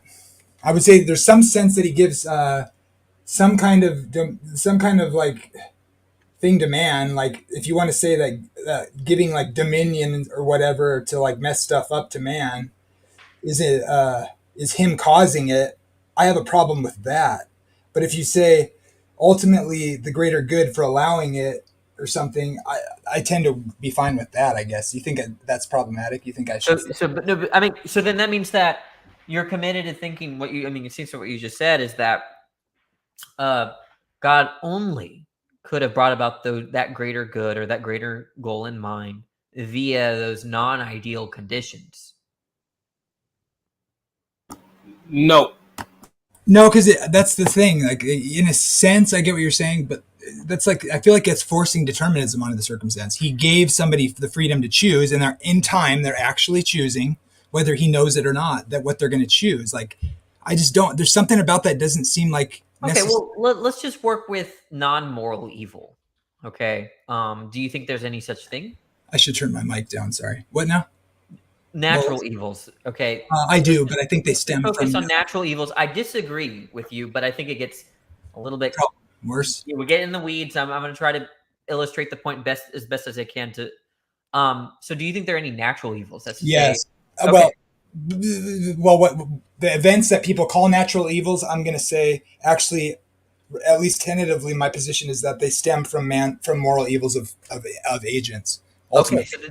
Okay, so in that case, it's kind of reduced to a moral evil then, right? So the last hurricane that Yes. killed a bunch of innocent people, well, that had to its source, that event's source had to be some kind of rebellion against God, is what you're saying. Yeah, this is where I think I would appeal, not to like God sends a hurricane because he wants to kill the gays or something. I just mean like, Yeah, I know which what you mean. is possible, but it's like more like I would want to appeal to like my young Earth creation model and say, you know, the flood caused the Earth to change in such a way where like, you know, the weather patterns are what they are, you know, all that stuff. Okay, so it seems like okay, so then we'll go back then. Okay, so we'll only be talking about moral evils. Okay, so God, it does make sense for you to say that God uses non-ideal choices, in other words, evil, sinful acts, to bring about greater goods, right? Does that make sense to you? Yeah, he's judging the wicked or something to try to get them people to Now, come. why doesn't that undermine freedom? Because the idea is that you're saying that God uses those choices. He brings those choices about such that Okay.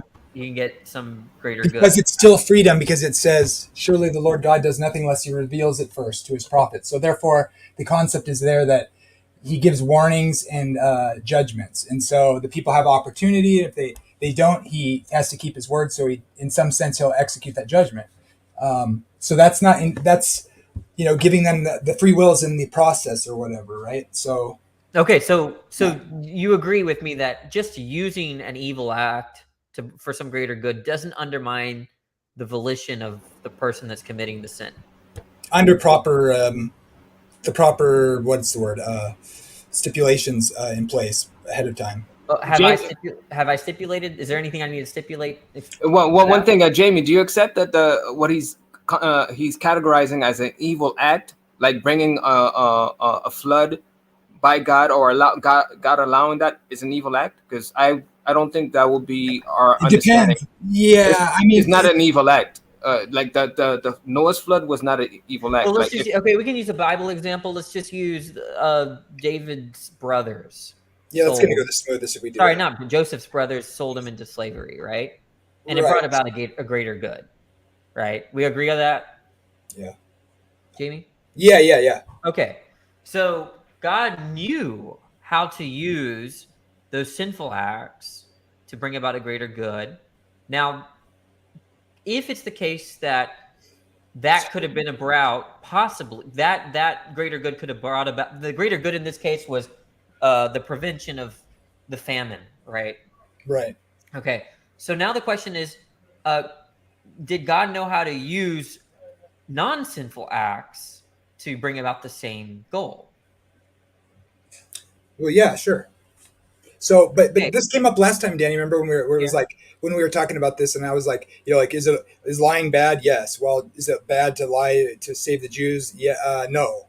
So it's like I was just like kind of fine with that, you know, like the lesser evil is that evil when it's a lesser evil? In a sense, yes. In a sense, it's still an evil, but in a sense, no. It's the better thing to do because of the circumstances, and you see that reflected in the text too, because he talks about, you know, it's like a spectrum. It's like love hate sort of thing. That's the concept. So I'm not sure how to like declare it evil or not. I'm not sure. I guess I'd have. I guess what I'm trying to say is that let's say there's a goal, big G, right? God could utilize A to get to G, or he could utilize B to get to G. Now, if God has equal reason between them, right, then it doesn't matter which he uses. Okay. If one is better than the other, then trivially only B would be, well, let's say B for better. B is better than A, right? Then it'd be trivial that A is not possible, right? So if we're substituting A and B for sinful act and non-sinful act, okay, your position has got to be that whichever one he chose, either the alternative is just as good, okay, which then if it's between sin and non-sin, right, a sinful action is just as good in God's mind as a non-sinful action, which is going to be a problem. Okay. Or you can say that that one was better. So B is for better. Now, if that sinful action is better, then the non-sinful action, then you really get. No, see, I don't want to say. I don't want to say that. But this is. Let me just say one last thing. I'll let other people speak. Hi, Rebecca. Okay. Good to see you.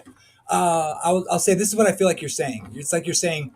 So God knows what's going to happen, and then He makes it so that like, you are free to have A or B, and then you determine to choose A. Now when God determined you to choose A, was that the better way to go? And I'm thinking like, yeah, I know that choice was determined when it was executed, but I'm saying God didn't determine it to happen a particular way. He ordained me to choose, and now then He deals with that or with the cards He's dealt because of my decision. I feel like you're forcing on me that God had determined that I do a particular thing, and I don't think God can exhaustively determine everything. That it's like a contradiction if God determines what my free will choice is or my libertarian free will choice is. But the maybe idea I'm is missing that something. I don't know what your model is exactly, but in terms of foreknowledge and free will and how all that works together. But here's the idea that the sinful acts of Joseph's brothers brought about this greater good. Now, the question is, could they have done differently? As far as I understand you, they could have done differently. Yeah. Okay. And so had they chosen differently, would that undermine, let's say they chose not to sin, would that undermine God's ultimate goal and prevention of the famine? No, because He would have done it another way. Okay. And so if that other way is once again sinful, then you could just pose the same thing. Well, could they have not sinned? Would He still be able to accomplish His goal? Yes. You get to a point where Yes. there's a world where there's no sin and God can accomplish His aim. So the idea is that before God brings about a world, He can see, right, here's this possible world where everyone's sinning down the line, but my goal is accomplished. Here's this other world where everyone's not sinning down the line and my goal is accomplished. And so He has the power to actualize one over the other, right? That's kind of the Molinist project. And so the objection to that Molinist project is that, wait, why is God choosing what He hates, the line of sinful actions, to bring about a greater good? It seems like that's contradictory. So if God has the kind of rationality where He desires non-sinful outcome. Well, we need to consider the fact that there was a building of character. Like Joseph became a more humble person, because the story in the beginning of the narrative, Joseph was saying that his family will bow to him. And then he went through the process of going through the fire of ordeals, as it says in the book of Peter's, the trying of our faith builds character, perseverance, patience, love, and a whole bunch of different characters. So if he didn't go through this ordeal, he wouldn't have those character traits. So we see a benefit of him going through persecution as it relates to his personal character. Yeah, Jamie, did you understand what I was saying? You may not take the Molinist project. No, I think I do. I think that's right. I just think, but I don't know. You have to expand the last part there too. The idea is that prior to creation, there's these possibilities. You have both. Let's just compare two possibilities. One where God's eventual goal is realized, the idea to the prevention of the famine. Okay. And God, you're saying that in each case, there could be a case where everyone's not sinning, but God could still use a means of bringing about that goal. And so then there's a question about, well, if God hates sin, if He desires not to actualize sin, and if it's not necessary to actualize sin to bring about that goal, then we've got a problem. Yeah. There's a guy named Peter Van Inhoven. Peter Van Inwagen. Yeah. I don't know if you've ever heard of his arguments on the. Yeah, he's kind of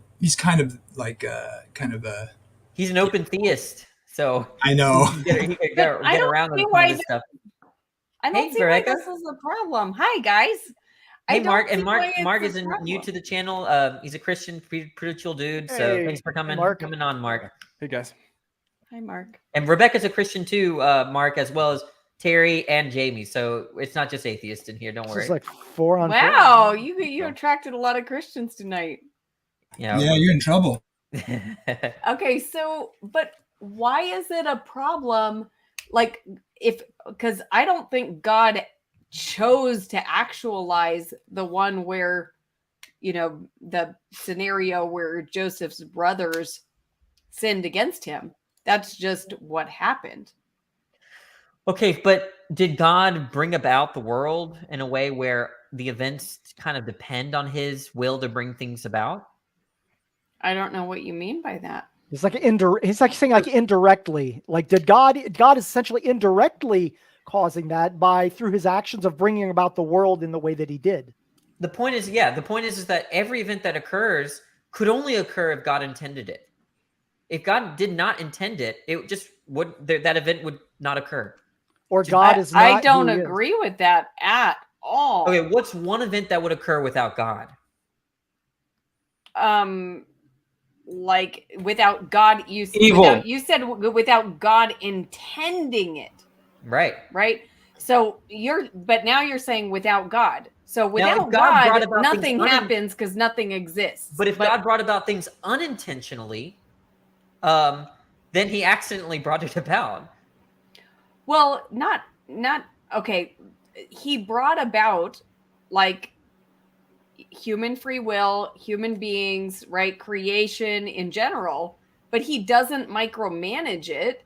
So he doesn't intentionally bring about. If a branch falls off a tree right now, it's not because God intended that branch to fall off the tree. It's just okay. Then I have a question. Without God, if God didn't have any intentions, okay, would that branch fall down the tree? No. Okay, so the branch falling off the tree depends on his intentionality. Yeah. It depends on his intentionality of having a creation that involves trees and branches, right? And all the particulars. God is aware. But that branch could grow and flourish, or the tree could, get blown off by the wind. Either way is a possibility. So okay, well, we can't say God intended the branch to fall off or God intended the branch to flourish, right? Like it's one of those things. I'm just trying to understand what it would mean to say that there's an event that occurs devoid of explanation, where the explanation is devoid of God's intention. Yeah, that's good. Good question. Well, that's explained in Genesis 1. The difference between light, which is God, the Son of God is light, and there's darkness, which is chaos. Chaos is the absence of light. So as soon as you have the absence of life, then you're outside of the will of God, and then everything bad could happen to you. So that's he's not responsible for for people who decide to reject the light and abide in darkness. So I don't understand why you would say God is responsible. Yeah, Rebecca, did you understand what I was saying? No, my question, what is it? Is there an event that's where that event was brought about or occurred, and the explanation does just not involve God's intention at all? Yeah, I mean, I could probably name millions of events right now if we had to list off events, right? But I mean, of course, I don't know which ones I could say are okay. But what I'm saying is where are we disconnecting? Because I'm saying God intended in like a very maybe I'm using intention in a I'm just mean that without God's beliefs and desires, could anything occur? What? Well, no. Okay, so that beliefs and desires are intentional states. Desires are okay. I mean, so the idea is that if God knows about all events at every moment in time, okay, bracketing maybe the controversy of indeterminacy, then you have the conditions for God intending all events. Well, are you including foreknowledge in that? Yeah, so God knows about every event at every time interval or time interval of time. And he doesn't see he does, yeah. You don't think is that wrong, Rebecca? Yeah, I think I don't believe that God has perfect foreknowledge. So God is surprised. God is surprised about some things. He's like, wow, I didn't see that. He knows what he's going to do. Look, when I read the Bible, that's what I see, because otherwise God is just playing games with us. Okay. So when I read the Bible, I see God telling people, hey, do this thing, and then this will happen to you. But if you do this thing, then this will happen to you. God seems to be working with us in a way that Clearly. that shows that there's possibilities there, right? Does God know that Otherwise, people will he's perish? just playing games. Does God know does God know that if any individual in particular will perish? I don't know. That's an interesting question, because it does seem to talk about corporate bodies, and then some Christians will apply that individually, particularly Romans 8 and 9 or something, Yeah, I think Rebecca's position is going to entail that that God's not responsible for some of these events. I mean, Right. didn't God say somewhere in the Bible that that he made a mistake in before Noah, and that's why he did? No, what it he doesn't did say before? mistake. Grieved in his Or- heart that he made man. It's not the word is not mistake. And I did respond to Danny the thing about the responsibility. If you're in the light, then you're under his will, under your in parallel to his will, and he protects you. If you're in darkness, you're in chaos. So he's not responsible if you want to walk in darkness. But Jamie, are you same thing as Rebecca? You believe God doesn't have a perfect foreknowledge? No, I think tend to think God has perfect foreknowledge, but if I'm forced to, to be honest, if I'm Okay, 'cause forced that's to, problematic. well, I'm inclined to go that way if the options are that, or God determines that what everybody does. I don't see that possibility. Even I think that's an even lesser possibility, at least for me, anyways. Like, to understand the text. So because I understand the issues of determinism and all that philosophical, problems. I'm willing to concede that it's possible that there's things that God doesn't know, but it seems that if God has free will, and we've already granted that within the paradigm, that is, God is a free agent with no constraints, and that He's able to execute it according to His will, which is free in the freest sense. If that's granted, I don't see why we can't grant it to humans created in His image. What does it mean to have a free will in the freest sense?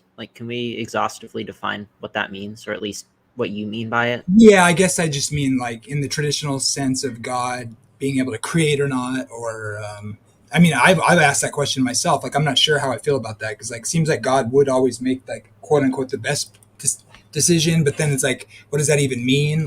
How is creativity even a thing if that's under those? Under that paradigm, it's seems like God has freedom. I don't know. Maybe some Christians don't agree with that. I just mean He can do creative things. He can, he's not an AI. It seems like he's building in the principle of alternate possibilities, the ability to do differently, right? Is that kind of one of the conditions? Yeah. I'm just not good on the lingo and all the philosophy in this area. That's my thinking on it theologically.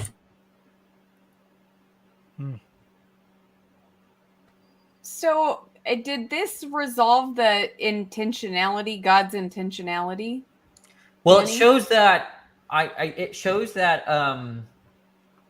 that there's not a tension. I don't see. You could accept on your model, you could accept libertarian free will because there's no foreknowledge of creaturely free acts.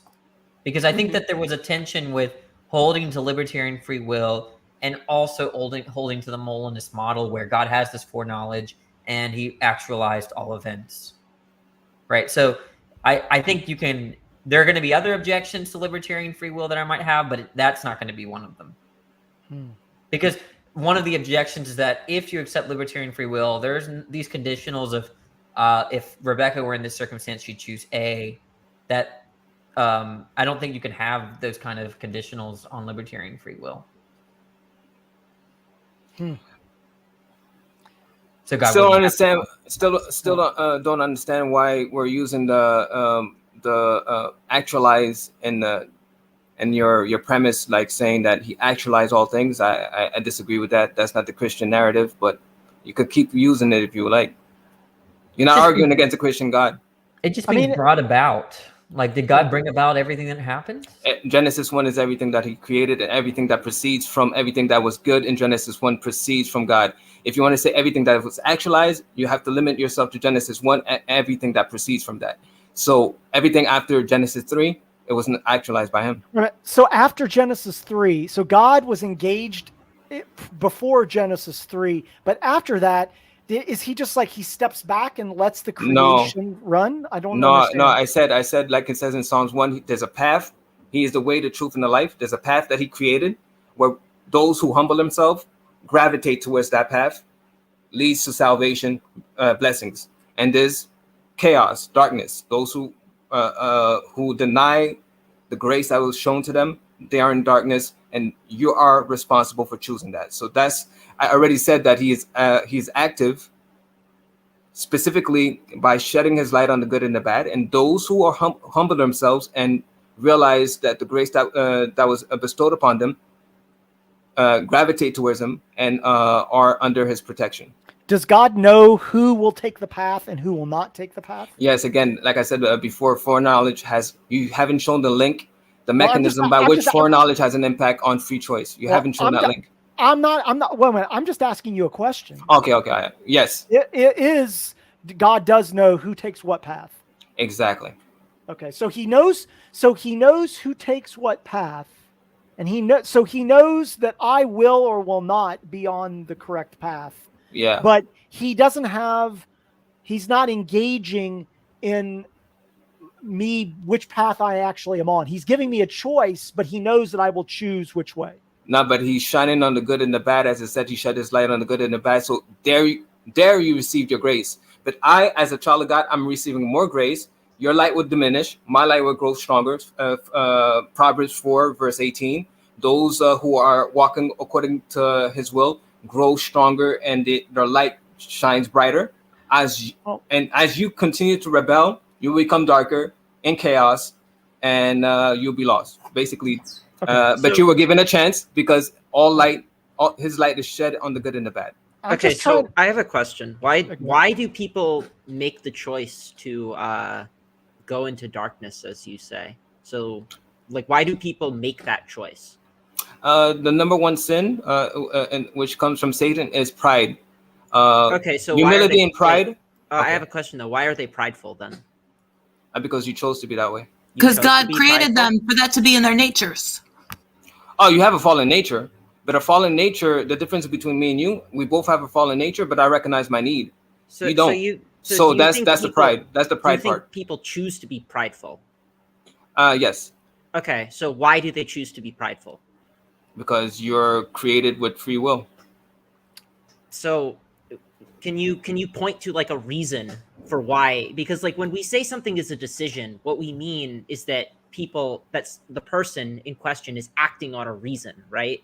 Because if you do something for no reason, then it's not really a decision. It's just a reflex or an instinct, right? So what is the reason behind why somebody chooses to be prideful?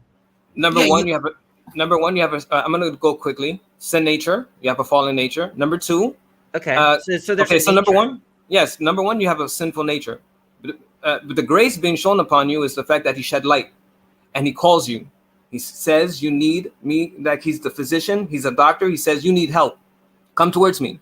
You in your prideful stance, you chose to be prideful by saying, no, I don't need your help. So he allows you to reap the benefit of your own actions. The benefit. So did we choose to have a sinful nature? No. Okay. So then how is that our responsibility? You exist. So already there again, you exist. So you shouldn't be complaining. You exist. Number two, he's providing you a means. You exist. Number one, you exist. Like you have the right to complain right now. Can I object to that? Go ahead. What if somebody feels that they're better off not existing? Like existence isn't a choice, right? I didn't. What's your name? Choose to, seriously, I didn't choose to exist, right? Anybody that says he doesn't want to exist and is complaining is not really not showing integrity. Because if you really don't want to exist, you should, like, there's people that do certain things when they don't want to exist. I'm not saying you should do that. I don't think that really changes the fact that it was still not a choice to begin with, right? Like, but you're reaping the benefit from it, right? You have joys in this life. You because if I didn't exist, there wouldn't be a me to benefit from, right? Existence is a precondition on which I would even be benefiting. Like, I don't see how non-existence is necessarily preferable, or rather not preferable, unless we're already assuming a frame of existence. And didn't God create me as the nature that I am? I mean, I No, am I just said created no. by God. I So already said no. God didn't create me with a prideful nature. No, I just said that was Genesis 3, the fall of fallen nature. I said it like 2 Okay, minutes ago. maybe I didn't Yeah, understand. 2 minutes I'm ago. sorry. Yeah. But seriously, I just want to make sure before I leave. I want to understand. Are you saying that you would prefer not existing than living the experience that you're living right now? I mean, I can't answer that. I mean, from my frame of reference, I like my existence, but that's Okay. only because I already have it, right? If I didn't exist, there would be no me from which to have a perspective about my existence, right? Like this is why we don't care about I agree with that. So are you aware of like the problem of like non-identity? What is that? So the problem of non-identity is that, you know, if we make choices in the world about future generations, by making choices in the world, we are changing the actual makeup of those future generations, right? I've heard this argument against climate change. Yeah. So that is one way in which it's applied. But, you know, I think that it's illustrative here because in this case, we're not thinking about like what that future person thinks, because that future person doesn't exist, right? Like they don't have a perspective, do they? No, they don't exist, so they can have a perspective. They don't exist, but I'm All right, trying to understand yes. your perspective right now. My perspective is that I would rather exist, but me having that perspective is predicated on me existing in the first place, right? Exactly. Okay. That's why I'm talking to you. That's why I'm talking to you, and I'm trying to get your assessment on the situation, because I brought you the first step is that your Adam and Eve was created perfectly. Their children had a sinful nature because they sinned. Genesis 3. Now you were brought about. Was that their children's fault, or like was No, that the fault no, of the children? no. It's definitely not the children's fault. That's Adam and Eve's fault. But okay, so then the fact of the matter, you still exist. That's number one. So I was addressing that. Number two, you have a possibility, because for us, the Christian narrative is living on earth is not the final result, the final consequence. We're talking about being living eternally with God. So you exist, and you have the possibility to know your Maker and to reap the benefit of living forever through the sacrifice his death on the cross, sinning, taking all the burdens of the world on his shoulders, and giving you the possibility to live forever. So that is the option that's provided for you. Now, it's your choice whether or not you choose to follow with his purpose or go against him. So it's my choice, right? But why do I act on some reasons as opposed to others? Like, why do I, because I consider myself an atheist. Why do I consider other reasons more compelling than the reasons that you've laid out for why God exists? Reason for what exactly? What can you be specific? So okay, I do a lot of things that Christians would probably consider sinful, or at least some Christians. Like what? Can you give me one example? You really want me? Just say How he about like lies sexual sometimes, deviancy? okay? Is sexual deviancy is that something? Okay. But there's consequences that come with that, right? So yeah, there's consequences, but like, why don't I consider those good reasons to not obey? Why don't I have, like, when it comes to my reason making capacities, what causes me to evaluate some reasons as more binding than other reasons? Is there a Christian on the panel that would like to respond to that? Because I think that's an easy one. Wait, you're not a Christian? Whoa! I am a Christian. Oh my God! Look at Yeah, that guy. He's a good-looking guy there, I tell you, man. This is called bullying. Oh my God! You can't believe it. You look so good. Yeah, dude. it was a very bad day. Oh my God! Yep. For those that don't know, Eddie had a beautiful beard. No, I think you look great, Eddie. You look awesome. Man, that's God. I don't know about that. You probably made a coat out of what you shaved off. Oh, I think I shaved more tears than I did hair. You dropped like 10 years. Well, that's kind of the reason I kept the beard. Is this whole baby face thing. You look like a baby. Yeah, that's good. I want to. Did Mark leave? Oh man. Oh no, go. Mark. No, I just jumped back on. Yeah. Okay, what is your perspective on free will? You might come from a different perspective from Okay. all these other Christians. Like, it seems like we got an open theist, we got a Molinist. How do you view everything? Is Mr. Delish, how do you pronounce your name? Delicier. You could call me Terry. You could call me Okay, Terry. Terry. Yeah. Are you Molinist then, or? I don't ascribe to myself these type of titles. Totally irrelevant for me. But what is a Molinist? Do you, They okay, believe are, in like. are you a Danny Calvinist? Gray Let's start with explained this. that, Are yeah. you a Calvinist or are you not a Calvinist? I'm definitely not a Calvinist. Okay, does that help, Mark? Maybe a little bit, but yeah. I was listening earlier, and every time that I hear free will, I just cringe deep down inside. A part of me dies. It's like nails on a chalkboard whenever I hear the word free will. And you're a why is Christian. that? What's that? And you're a Christian. And I'm a Christian, yeah. And why? It's because bondage of the will. Every person's will is in bondage to sin from the time that they're born. Oh, we got a Calvinist. Yep. But no, this is the part of what sparked the Reformation with Martin Luther. He was arguing with Erasmus, and they argued over Martin Luther's masterpiece was his response to Erasmus' bondage of the will. And in it, he argues with Erasmus, who's he's a Catholic humanist philosopher, and he'll talk about Martin Luther. Will talk about a brick, and compare will kind of to a brick. Hey, a brick, it can go up. It kind of like this water. It can go up. It can go down, sideways, diagonal, whichever way. But if you take it on a mountain, you take it anywhere, and you drop it, it goes down 100% of the time. And man, so it is with mankind's will as well. The water goes down unless an outside force acts upon it, like my hand or another object or something. But so it is with the will of man. How so?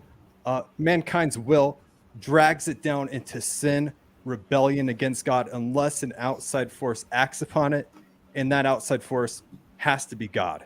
So I agree with kind you. of where I go with it. Yeah. I agree with you, but you seem to. I'm confused on what you're trying to suggest. Because yes, God is calling people to repentance. Yes, but the fact that I choose to obey or I realize that I need help, isn't that a choice right there? Well, the reform position is it isn't that mankind sins against God. Those who aren't Christians, those who are outside of Christ, all they ever do is nothing except sin against God. That's the only thing they do. So it's worse. They're like spiritually dead. They I agree. cannot do anything that pleases God. Yeah. I agree. No, but you said that you cringe when you hear the word free will. I'm trying to understand the fact that God calls you to repentance. If you respond to that response, is it not an act of free will? Well, and so I cringe because, hey, if a person's will is in bondage, as Scripture clearly teaches, why would you call something in bondage free? It makes no sense to me. It makes me cringe, kind of. If mankind's will is in bondage, by definition, it's not free. Now, everyone, Calvinists would say, yes, mankind makes genuine decisions for which they're responsible for. But if someone's will is in bondage to sin, it's not free. How would you reckon? I asked you this earlier, Mark, and I'll only ask it one time. I'll let everyone else maybe ask you again if they want. But do you think that God causes sin? We talked about primary and secondary causes. Okay. So you think that God doesn't cause sin in a primary sense, but sin is caused in some kind of secondary sense? So I would agree What is with a secondary cause? Westminster Confession of Faith that before the world was created, the universe was created, God preordained, predetermined whatsoever shall come to pass. Set it in concrete, set it in stone. But he does it in a way that does not cause violence to the will of his creatures. So let me. Why would you have a problem with free will? Because I mean, I'm pretty sure you have to be at least a compatibilist, no? Because exhaustive divine determinism is not tenable at all. Free will's misleading. If we've talked earlier, hey, could a person choose to do X instead of Y?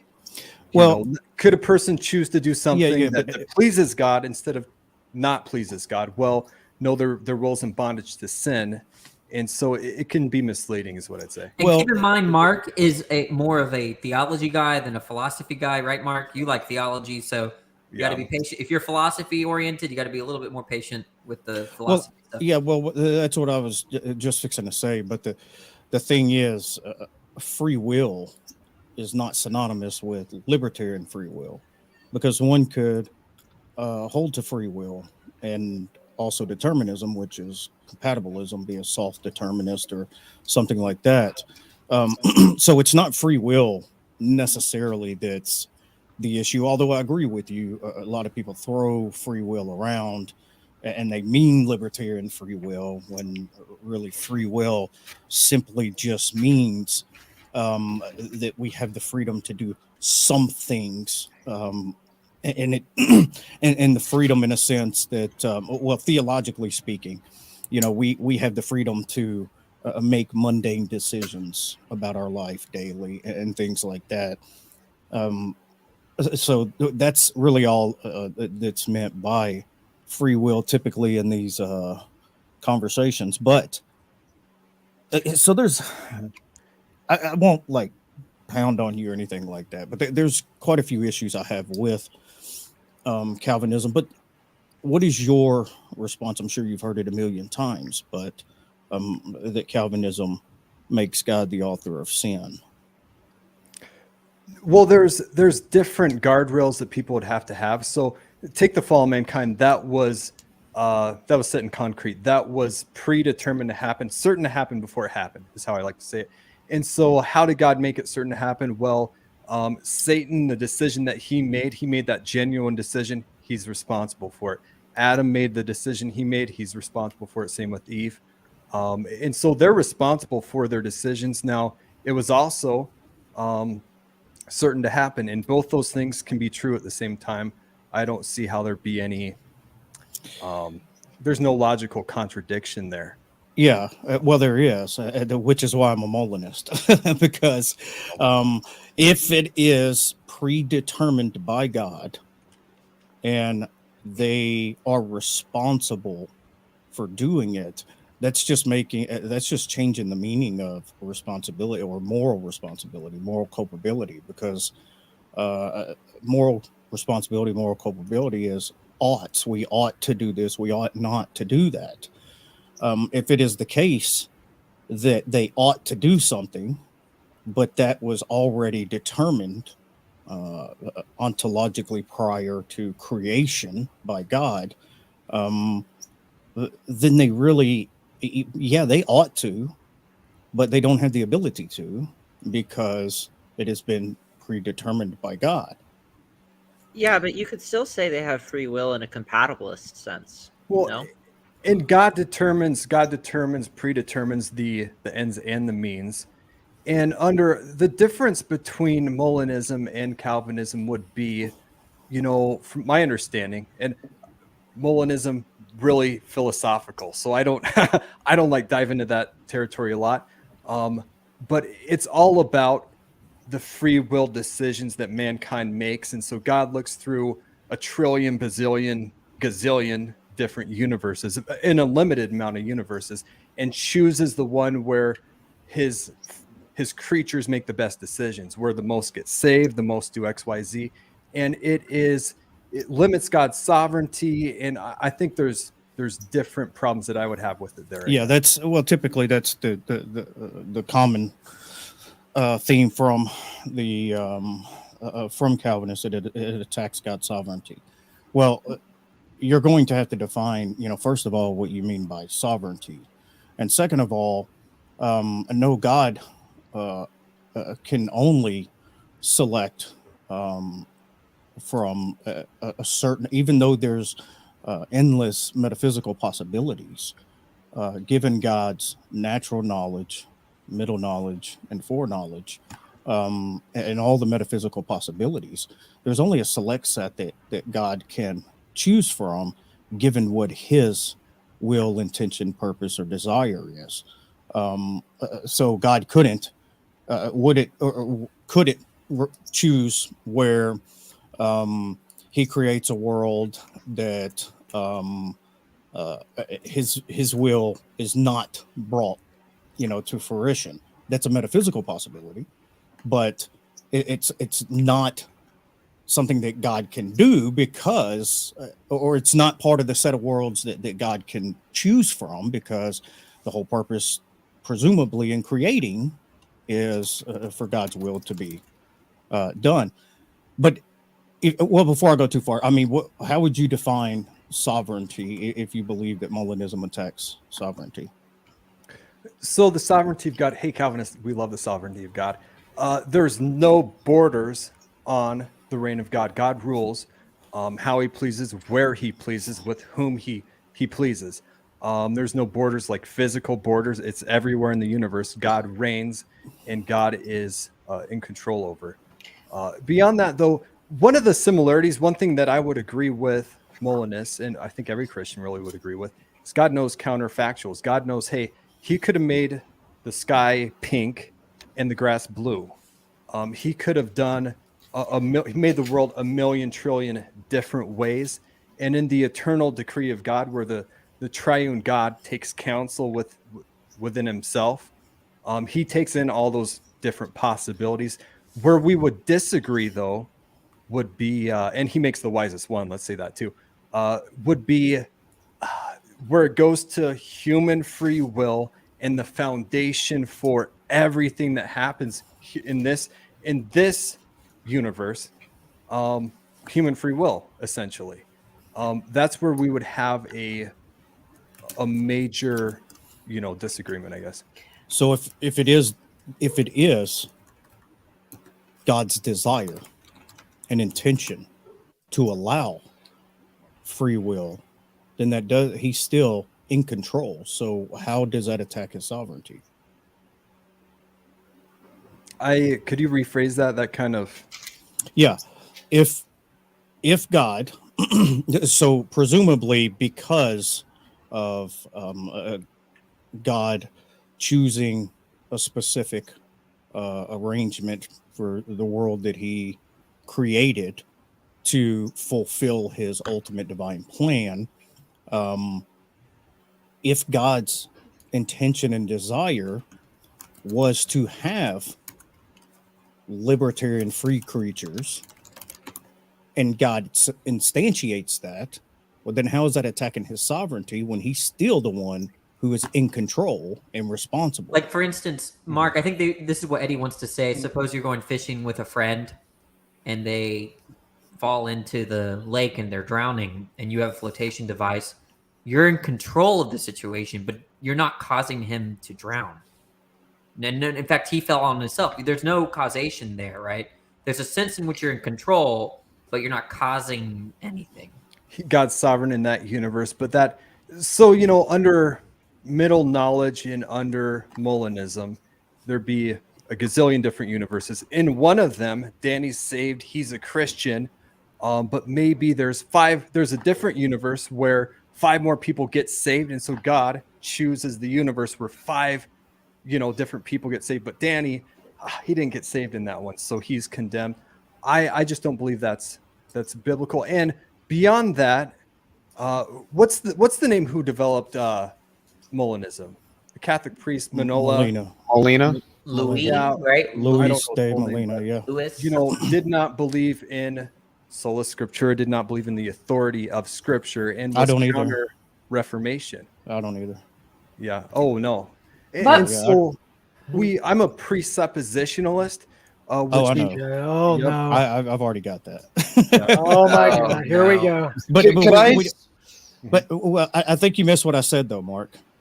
So Probably did. the sovereignty argument, in my opinion, works against Arminianism, and I agree with that.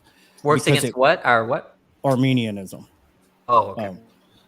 Because it's only by foreknowledge that God looked, just real colloquially, like God looked out into the future and saw what the creatures would do, and then designed his plan around the actions of the creatures. So that makes God dependent on the action of the creatures.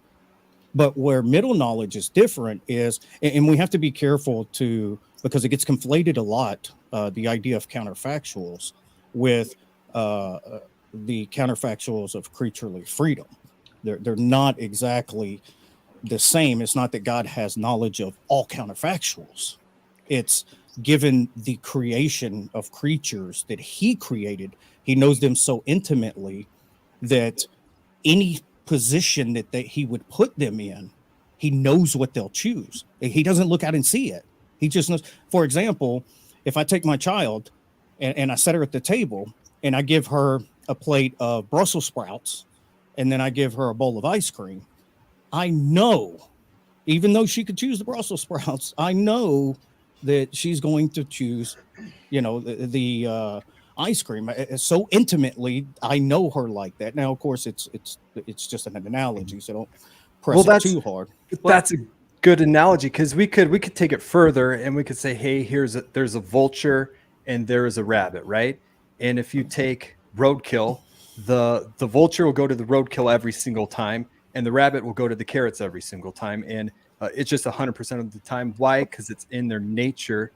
And the same thing will be with Christianity and, well, Calvinism. What we believe and teach is that mankind's will, which is in bondage to sin, takes him to sin 100% of the time. I don't mean to interrupt, but if we could get Rebecca and then Leo, I think they wanted to say something. Yeah, well, let me finish one last point. I was going to shut up anyway and say I want to let everybody else talk. But what I was going to just real quick, Mark, what I was going to say is 2 points to keep in mind. One, Molinism is not a soteriological position. Two, there is a very Calvinistic Molinism, which is actually kind of what I lean more towards, but we can get into that, later on or maybe another time. But yeah, okay, go ahead, Rebecca. Thank you. Mark, I'm just confused because you don't like free will, but do you think that there is other wills besides God, or is there only one will? I would say when people's will runs into God's will wins 100% of the time. And yet people make genuine decisions for which they're responsible for. So people have wills? People have volition, make choices. Yeah. Okay. So what's the distinction between free and not free? Like just a will and free will?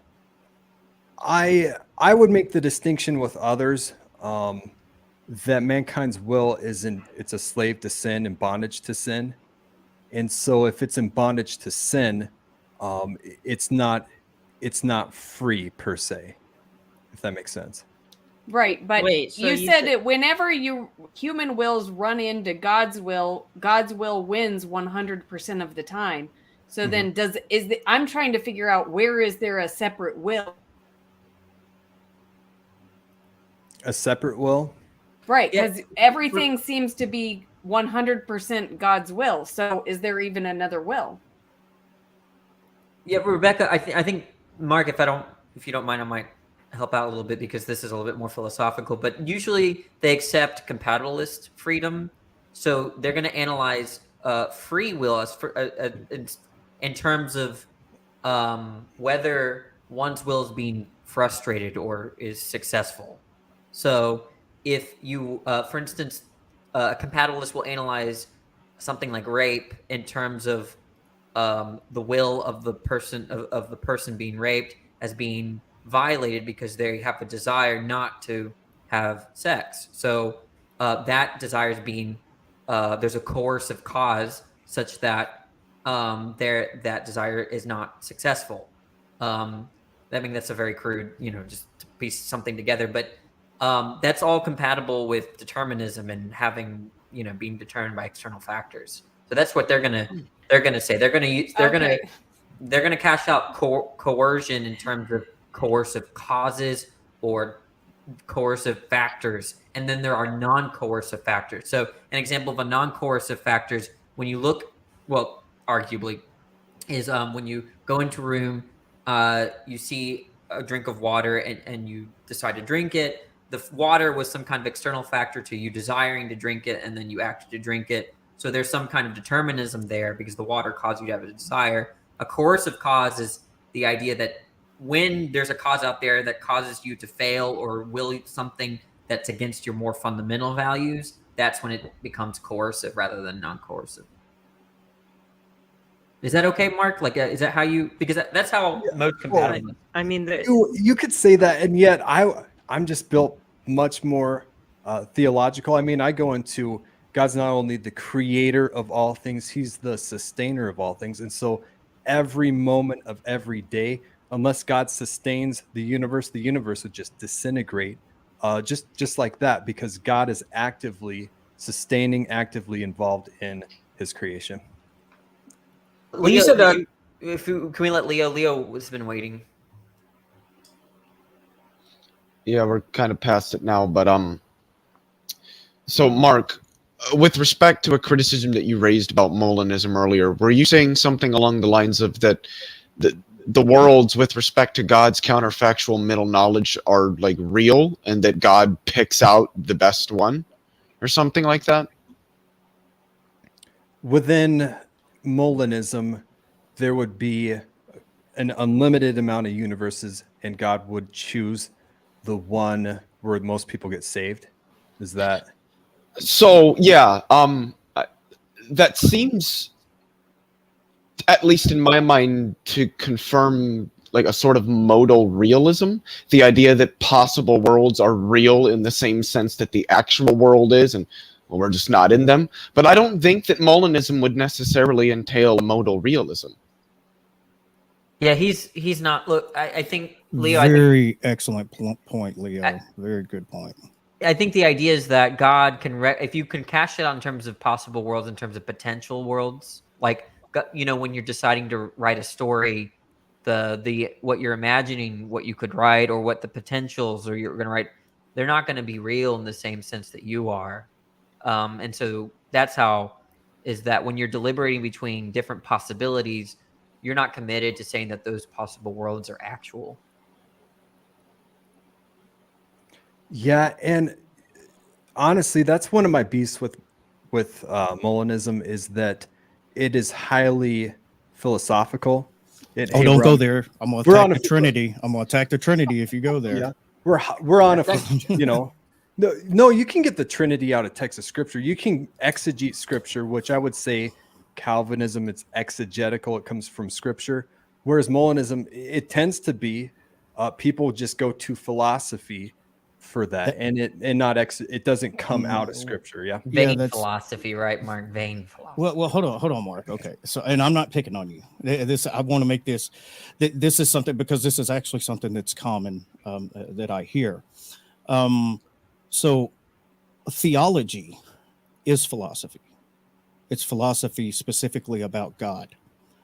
Yes, it is. You can shake your head no all you want. It is philosophy about God and everything about God. It's called theology because it's a specialized area under God, but it all employs every philosophical discipline that's required in any philosophical venture. You have to read. You have to reason. We use inference to the best explanation. We use all kinds of epistemological frameworks, metaphysical frameworks, all sorts of things. Yeah, exactly. There's a lot, right? Metaphysics. I mean, everything about the non-physical is literally metaphysical, and that is philosophy. And believe it or not, a lot of the theology that you hold to has specific metaphysical principles and foundations that theology was built upon. The reason I say the Trinity is, I'm not denying the Trinity, but yes, you can get from Scripture that Jesus claimed to be God and they thought he was God, that the Holy Spirit is equal to God, and God the Father exists.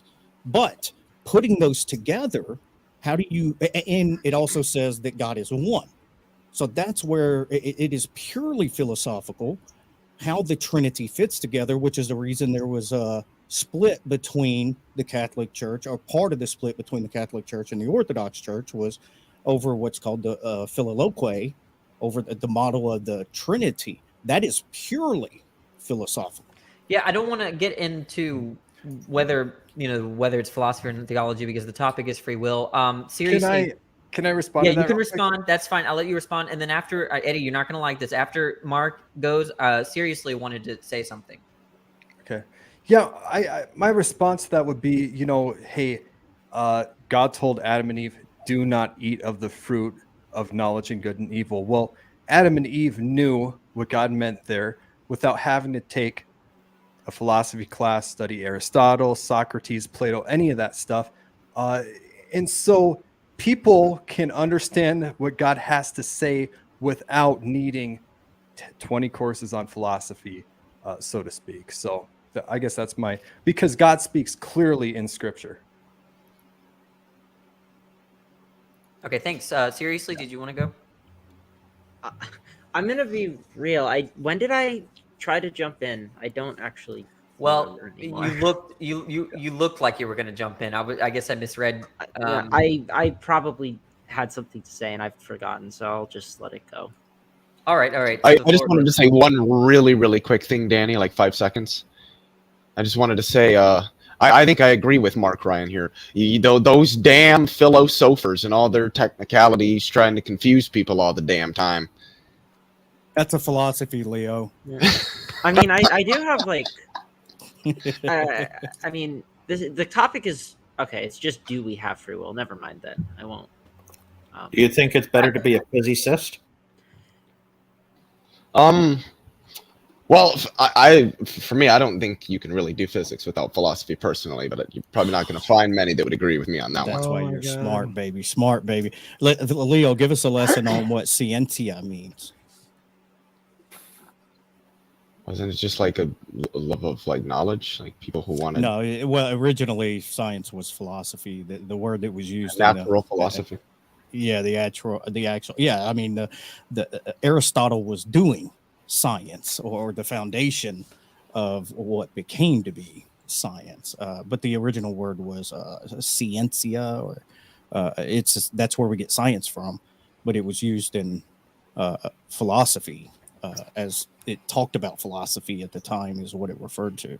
I mean, I think that these fields have philosophical underpinnings, but I don't necessarily mean that. I don't think that necessarily means that they are themselves philosophy. I think that I don't get me wrong. I think philosophy is very important, but I don't know that it's good. I think that there's reasons to have these separations between philosophy and other disciplines, because in a lot of ways, like, other disciplines don't really care much about philosophy. That's a philosophy, seriously. I agree it's a philosophy. No, I agree it's a philosophy, but like, I think there's utility in having these distinctions, even if you can't, you need to have philosophy to make statements, but at the same time, like, I don't think that makes everything philosophy. This is the last thing I'll say, and I'll let them talk. But I promise you, I don't mean to be pedantic, but any field that you're in, whether it's physics, whether it's any science field, mathematics, any of it, the second you start to discuss the findings, you're doing philosophy. So it is important in all fields, but I think I know what you mean. We can't go into these different disciplines and just get so damn philosophical that we can't figure out obvious answers to things.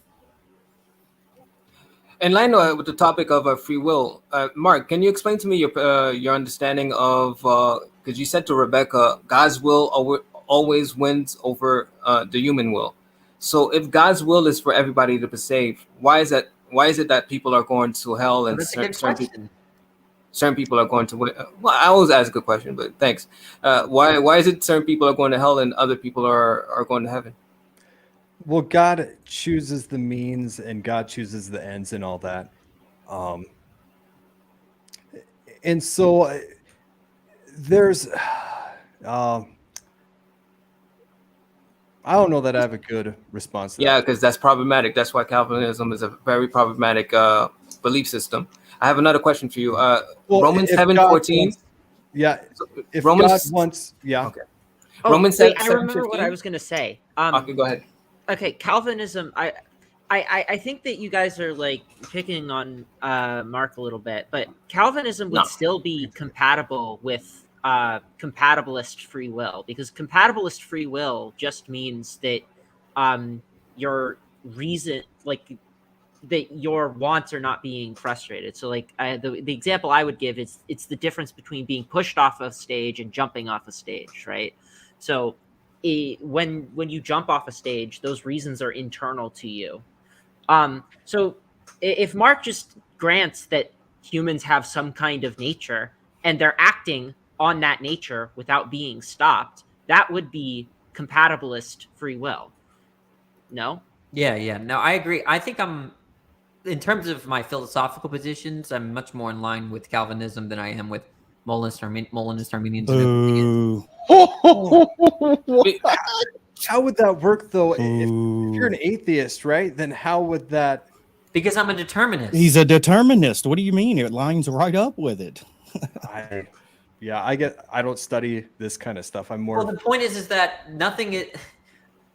our actions are explained in terms of external factors. In your case, it's God. In my case, it might be something natural, made something like that, right? Like the idea is that we're gonna agree on the determinism thesis that there are external factors that explain our one will over another will. That is an assumption, though. If it turns out that somebody discovers a free will particle, then that could be very bad for determinism. What is a free will particle? Determinism, I think, would still be valid, but not all-encompassing. Is this something along the lines of T. Jump's morality particle? Oh, As long as you can eat free will particles. I feel like I don't know that I don't think that libertarian free will is conceptually possible. Like I think it's like a square circle. I don't think it makes any sense to say that there is libertarian free will or that it even exists. Like it necessarily doesn't, because it's a conceptual impossibility. If you're wrong about that, I think at least it undermines freedom. Either way. Whoa. What do you mean it can't exist? How does that work? Well, okay, so like let's analyze like the concept, right? So there are whenever an action is taken, right? There are, or whenever something happens, there are two reasons, or there are two things that it could be, right? It could have happened for a reason, or it could have been random, right? So if it happened for a reason, then that's the thing being explained in terms of prior causes. Wait, that's not their. To be fair to them, that's not their position. The position is that your actions or choices are caused, but by the self. They accept agent causation. No, that's the compatibilist. No. It's no. They think that self explains their self-determination. They accept self-determination, is what I'm trying to say. Yeah. But, so libertarian free will it does not mean absent of influence. It does not mean Eddie's going the wrong road here. Look, the point is that self. So if there's a choice, this is the libertarian model. So I make a choice to have a conversation. They're going to say, you're going to ask what explains that. They're going to say, well, I explained that. I caused that choice or that intention. Okay. Then you present the randomness objection. Okay. Why did the self bring about that choice or intend that choice rather than another? And then there's the contrastive, there's lack of a contrastive reason. And then they go, well, it's random or something like that. It's not random though. That's under agent causation theory. It just is the agent. Yeah, but it's not going to be. There's not going to be a contrastive explanation. With agent causation. Well, hold on. But here's the thing: when the agent evaluates, given different possibilities or rewards or retributions or what consequences, that's what I'm trying to think of, and the agent chooses to do something, it by definition is not random, because it was the agent that brought about the cause. Now, what happens is when people say, well, then it's random. No, because that's begging the question, because it's assuming that there is some kind of deterministic mechanism there, or it has to be random. But that's the case to be proved. You go serious. You go. Yeah, I think. I don't think that. Well, I don't think. Okay, so what you're saying is that given multiple, like the evaluation of reasons, Mm-hmm. and the agent chooses something. Mm-hmm. If I ask you why did the agent choose X over Y, Mm-hmm. my thesis is that it can either be because of some reason, Mm-hmm. or it can be random. And I don't think it's because of either some those are reason. So it's because of some reason. So there's a reason for why they chose X over Y. Right. So why did they evaluate that reason as more compelling than the other reason? And that's where we get, that's where the agent causation theory comes in. There are various causes. One day you might feel nauseous and don't want to do something you'd ordinarily do another day. It's all brought about by the agent. That's there's nothing random about it. I mean, we have reasons. Of course we have reasons. Yeah. So why do we evaluate some reasons as compelling and others as not? Well, we all have different causes or why we do that. I mean, I don't understand. Okay, so then where do those come from? There we go. That's what I'm saying. We get into question begging because you're trying. Hold on, you're trying to reduce it down. Hold on, you keep trying to reduce it down to a Derman. Question begging. What I didn't say he's making a question begging argument. I said that's where we get into the question begging from the determinist arguments, because it's constantly being reduced down to find or it's assuming there is some kind of deterministic reason there. Yeah, that's right. I think what Eddie is saying is that it just bottoms out at the agent, and trying to reduce it to something further is missing the point. So like when you say, well, yeah, but there's got to be something below that, I think in his mind, he's seeing that as trying to reduce it to specifically a deterministic framework. I'm just trying to hopefully it's not, clarify. right? It's either going to be a loaded question, which it's not, because all he's asking is that, okay, the agent chose to do A. Now, why did that agent choose A rather than B if the explanation for A is the self, is that agent? And you can't appeal to the agent because the agent is compatible with the world in which they chose B. So you can't appeal to a common factor. So most libertarians are going to say there is no contrastive reason. And then you go from there. Seems I'm totally lost. No, that's not on agent causation theory. There Even are on agent causation theory. Wait a minute. There are various causation theories on libertarian free will. Agent causation just happens to be the easiest to discuss, but it's just going to be the case. There's nothing when you say, okay, then it's random. Well, that's just a contradiction to what was just stated, because it is the agent. It's like it's a primitive notion. You know, the agent. I don't mean that technically, but it's like a primitive notion that there's not concepts that it's reducible down to, that it's built Maybe upon. it might help if we give a real life example, because we're losing everyone. So I chose to start up a stream and have a conversation. Okay. So I chose to have a conversation rather than hang out with my wife. Okay. Now, what can't be the me in terms of why I explained, why I chose to have a conversation rather than hang out with my wife, because the scenario where I chose to hang out with my wife, that possibility already includes that same factor. Okay. So then it's either that I provide a reason. Okay. Oh, because, my wife is asleep and I didn't want to wake her up, so I chose to have a conversation. In which case now it's determinism, because we're not explaining it in terms of the self ultimately anymore. Oh, no, that's not determinism. Okay. That's not determinism at all. Because so if you're saying that it's not determinism, then that means it's either unexplained or explained by the self. Which one? No, that's not what determinism is. That it is ultimately caused by other factors. Yeah, okay? Yeah. So if it's not that, then it's either your options are that either that reason is explained by me or it's unexplained. It's explained by you as a rational agent reasoning for a specific. That's fine. Then I just reassert the problem, right? So if you're saying that, okay, well, you have that reason, but the reason is explained in terms of the self. Well, why is it that there was that reason weighed on me more than some other reason? Well, that's and going to then be. you can't appeal to the self anymore. Yes, because it's going to be the agent that is weighing these rewards, consequences, But they're reasons. doing that, and the self is also is a consistent factor in the case or in a world where I chose differently, or a reason weighed on me differently. Right. And I don't So it understand. can't be a contrastive reason. Explain what you mean by contrastive reason. Yeah. So you and I go skydiving. We jump off the same plane and everything, but you die and I live, right? What explains the difference has to be a contrastive, a factor that's true about you that's not true of me. So a bad explanation would be that we both jumped off the plane. That's not a contrastive reason.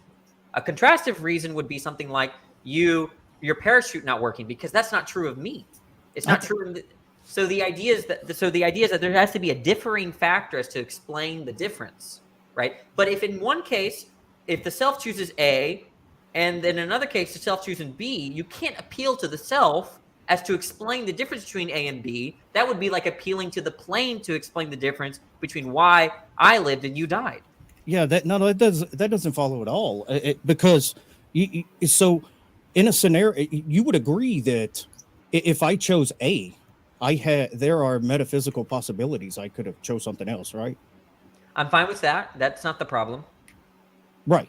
Well, that's all I'm saying. There's metaphysical possibilities. But there's a question, right? Is there an explanation for why the agent chooses A? In other words, why we're in a world where the agent chooses A. Why are we not in the world where the agent chooses B? And you cannot appeal to the agent. Because you can't choose A and B at the same time. That's a well, I'm not saying that's why I said other world, right? So there's the actual world where I chose A. There's another logically possible world where the agent chose B. Is this the actual world rather than the other possible world? You can't appeal to the agent as a contrastive reason, because that would be like appealing to the plane to explain why I lived and you died when we went skydiving. No, I honestly think that you're making a modal shift fallacy. It's with what?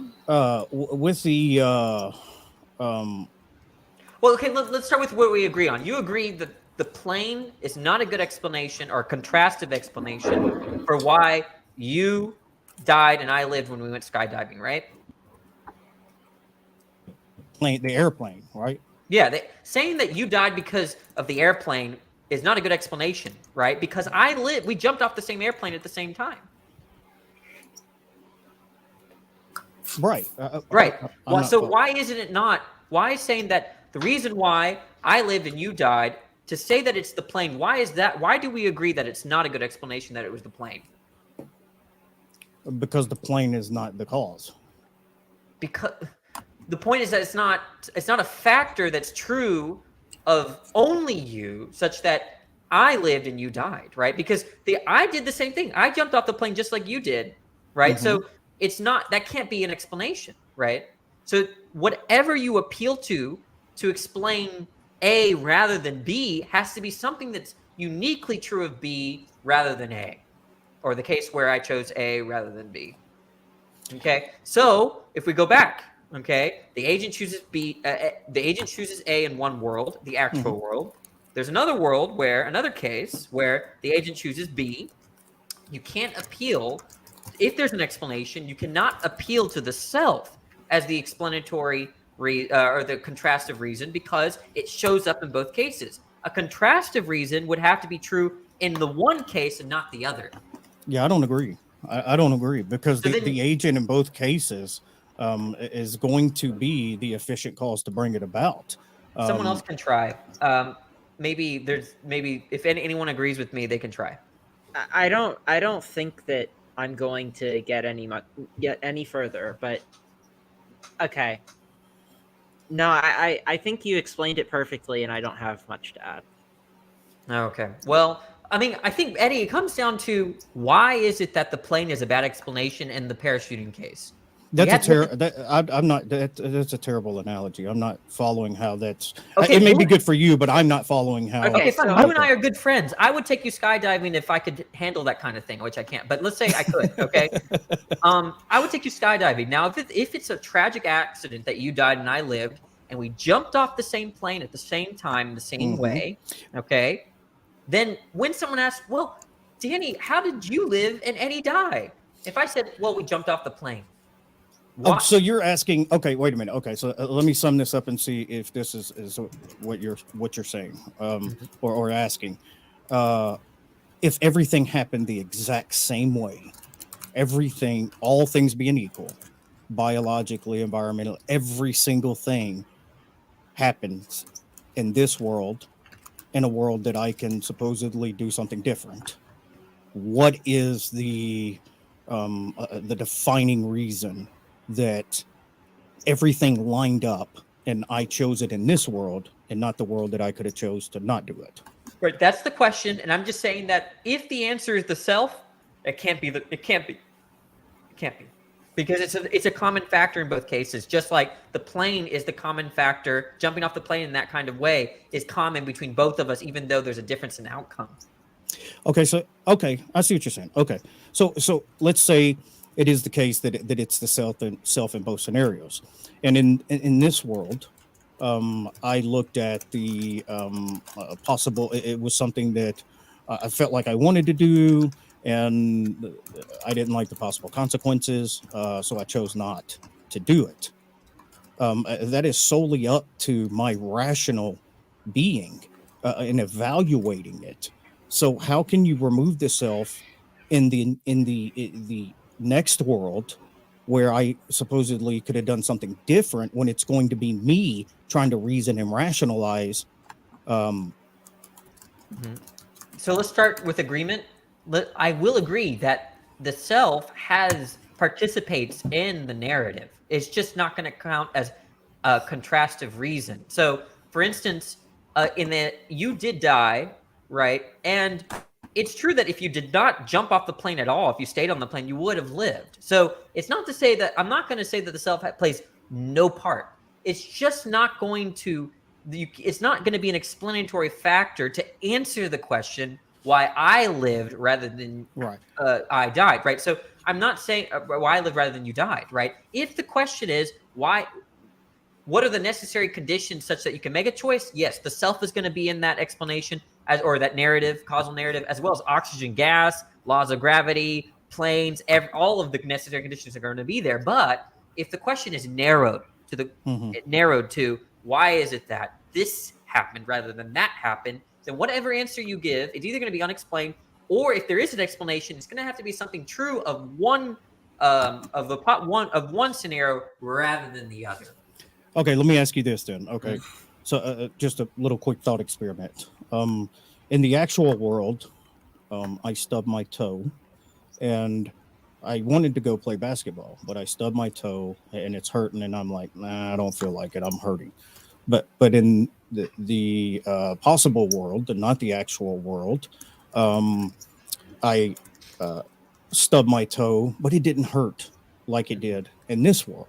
Would you call that a determining factor, or I would say it is a contrastive explanation for if it's the case that in one scenario you stubbed your toe, it hurt, and you didn't play, and the other world everything's the same except that it did not hurt and you ended up going to play. Then the pain is a contrastive explanation for why you did one rather than the other. And so. So according to you would say that just is determinism.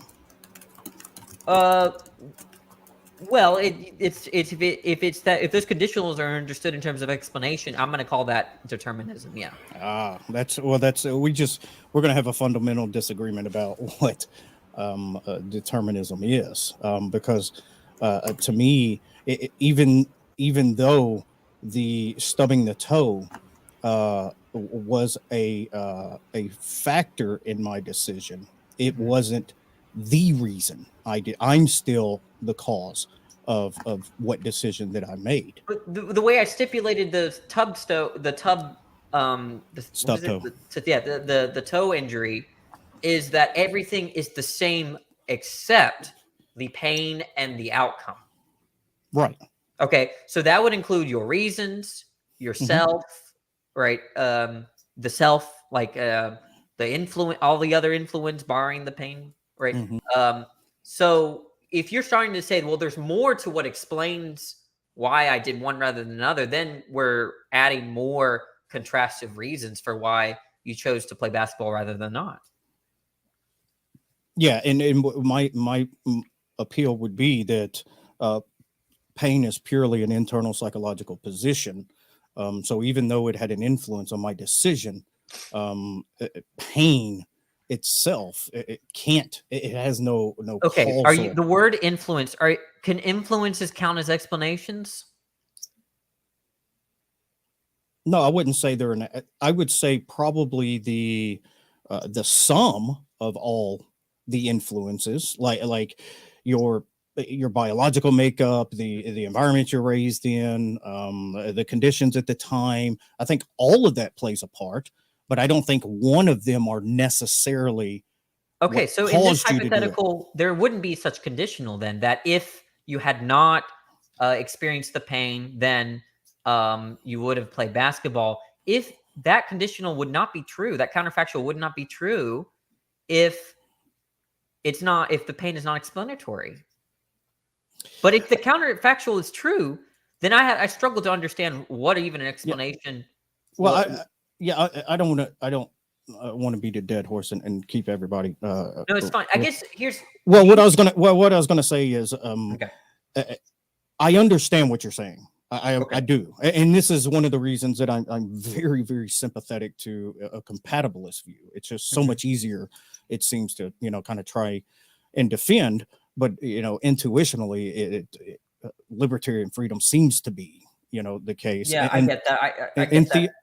Well, real quick, and theologically, it seems to make no sense, to be held accountable for moral decisions and things like that. So I don't really have any motivation to hold to it, and I haven't found good arguments for it, but I can see your point. I can see exactly what you're saying, and I just, given all the different explanations, about what determinism is, I can't pinpoint exactly what the problem is now, but there just seems to be something there that I get it.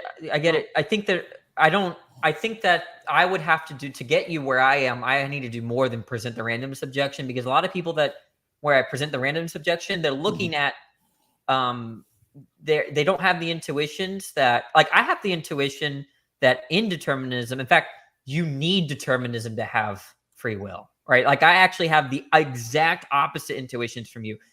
Without determinism, I'm really confused about what will even is, or freedom of the will is. So you have the polar opposite intuitions. So I don't anticipate the random subjection being that convincing. So we would have to engage in a conversation about why I think that determinism is necessary for freedom of the will.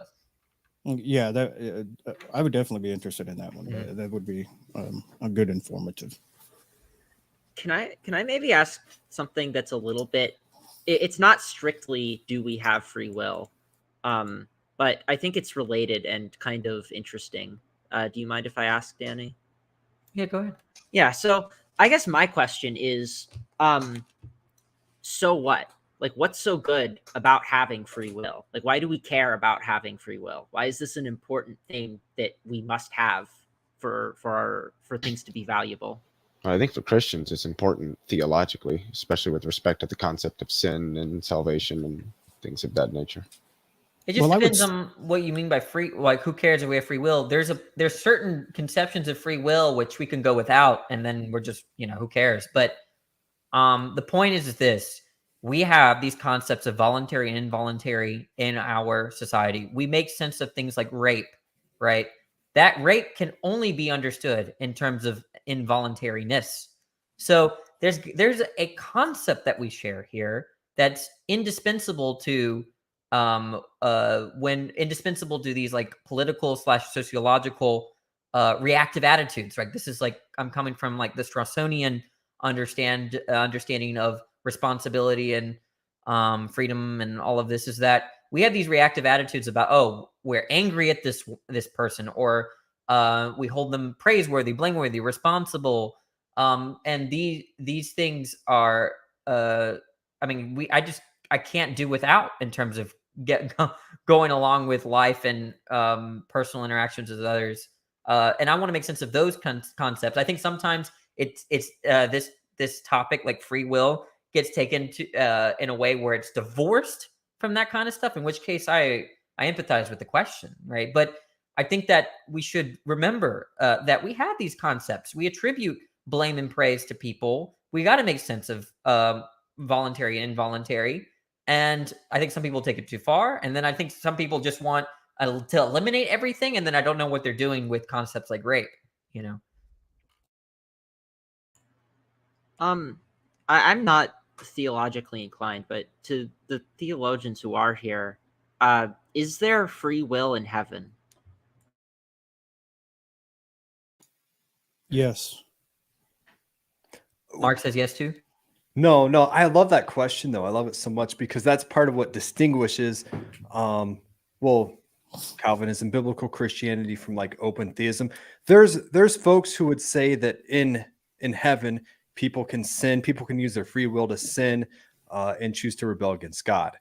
But as a Christian who reads Scripture, hey, he who believes has eternal life. Once a person's in heaven, they're in heaven forever. Well, does that mean they don't have free will? No. God sustains a believer, a Christian, in righteousness forever, for all eternity. And those in hell will remain in hell for all eternity. So can I pause for a second? Godless Girl was the one that wanted to do this stream. She actually proposed that. So if you enjoy the stream, thank Godless Girl. She kind of encouraged me to do it. She has a channel. I'm going to post a link in the side chat so you can go ahead and subscribe. If you like these kind of conversations plus a ton of drama, I would go subscribe over there. Thanks, Godless Alice. Bid you good night.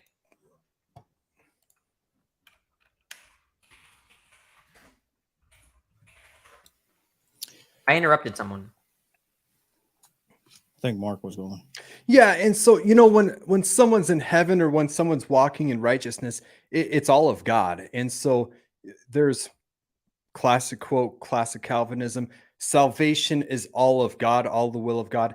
Damnation, hey, that's all of the will of man. And so God gets all the glory when someone's saved, and mankind, hey, they bear full responsibility of their sin and their rebellion of God. So yeah. Well, it's almost 3 hours. Did anybody have any final thoughts? I'm not going to do these little cute little exit outros that all these other color-coded people do. Does anybody have any last words before I end the stream? Yeah, all of you atheists are going to hell. You hate God. Mark, he's just as bad as a Calvinist. His God's evil. No, I appreciate it, man. It's been a fantastic conversation. Eddie, you and I are going to have to talk. A little wall-to-wall counseling, Randolph. Danny, No, I don't do that. you know what would be an absolute alpha move? Is once you ask that question, the first person that starts talking is kick them out and be like, all right, you're done. And then Man, that's it. you should have told me that in private so I could take originality for next time. But Well, you know it's hard for me to shut up, so. I was wanting to talk to Mr. Delicious. I'm not sure if I'm pronouncing his name right. Delicious. But he did mention on before I joined that the importance of people being humble, and I actually did want to ask him why he thinks that's so important, because I do think there are times where it's important not to be humble, where it's more important to be assertive and to stand up for oneself. So.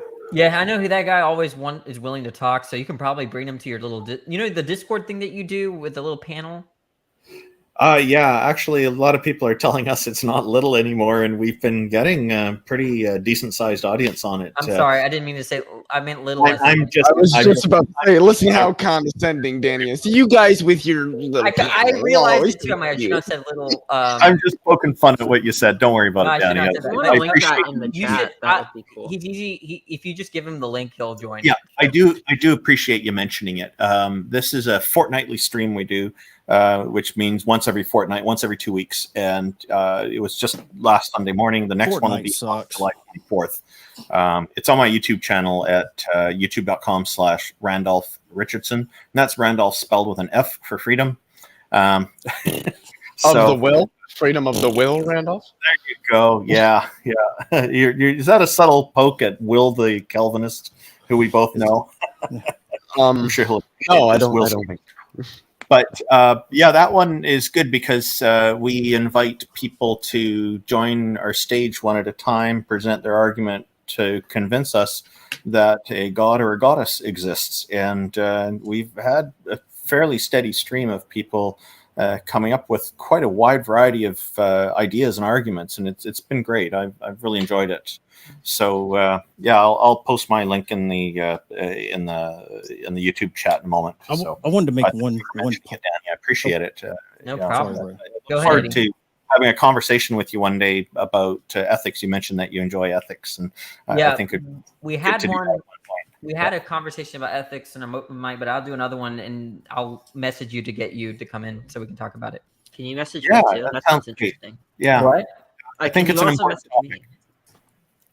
Yeah, I'll try to I mean, I have to schedule these things in the future so that way y'all can find it before. And I'm going to try to do a couple days before and plan it out. That way people know. Yeah, I like to promote things. So if you want to plan it a week or two in advance, that'd be even better because Yeah. I can make sure I've got the schedule for it, and then I can promote it a couple of times beforehand. All right. With that, does anybody else have closing thoughts? Yeah, I wanted to make go one ahead, Eddie. possible correction. Earlier when we were talking about the possible worlds with the modal situations, and I said modal shift fallacy.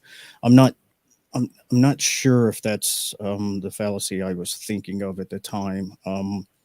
I'll have to kind of look back at it because I think the modal shift fallacy has more to do with calling something necessary or something like that. But anyways, I just want to throw that Something out there. Okay. Thanks, Eddie. Okay. I'll see y'all later. Wait, before I'm gonna do a little self-promotion thing. Thanks for these streams, Danny. I really do. No enjoy problem. what you're doing. Guys, I know a lot of y'all, it's been a rough economy, so you can thank me for making this tier of membership. If you're poor, Look at him with his fucking condescension. Look You at this see? poor talk. if you're poor, I have a way of you getting becoming a member. So keep You in son mind, bitch.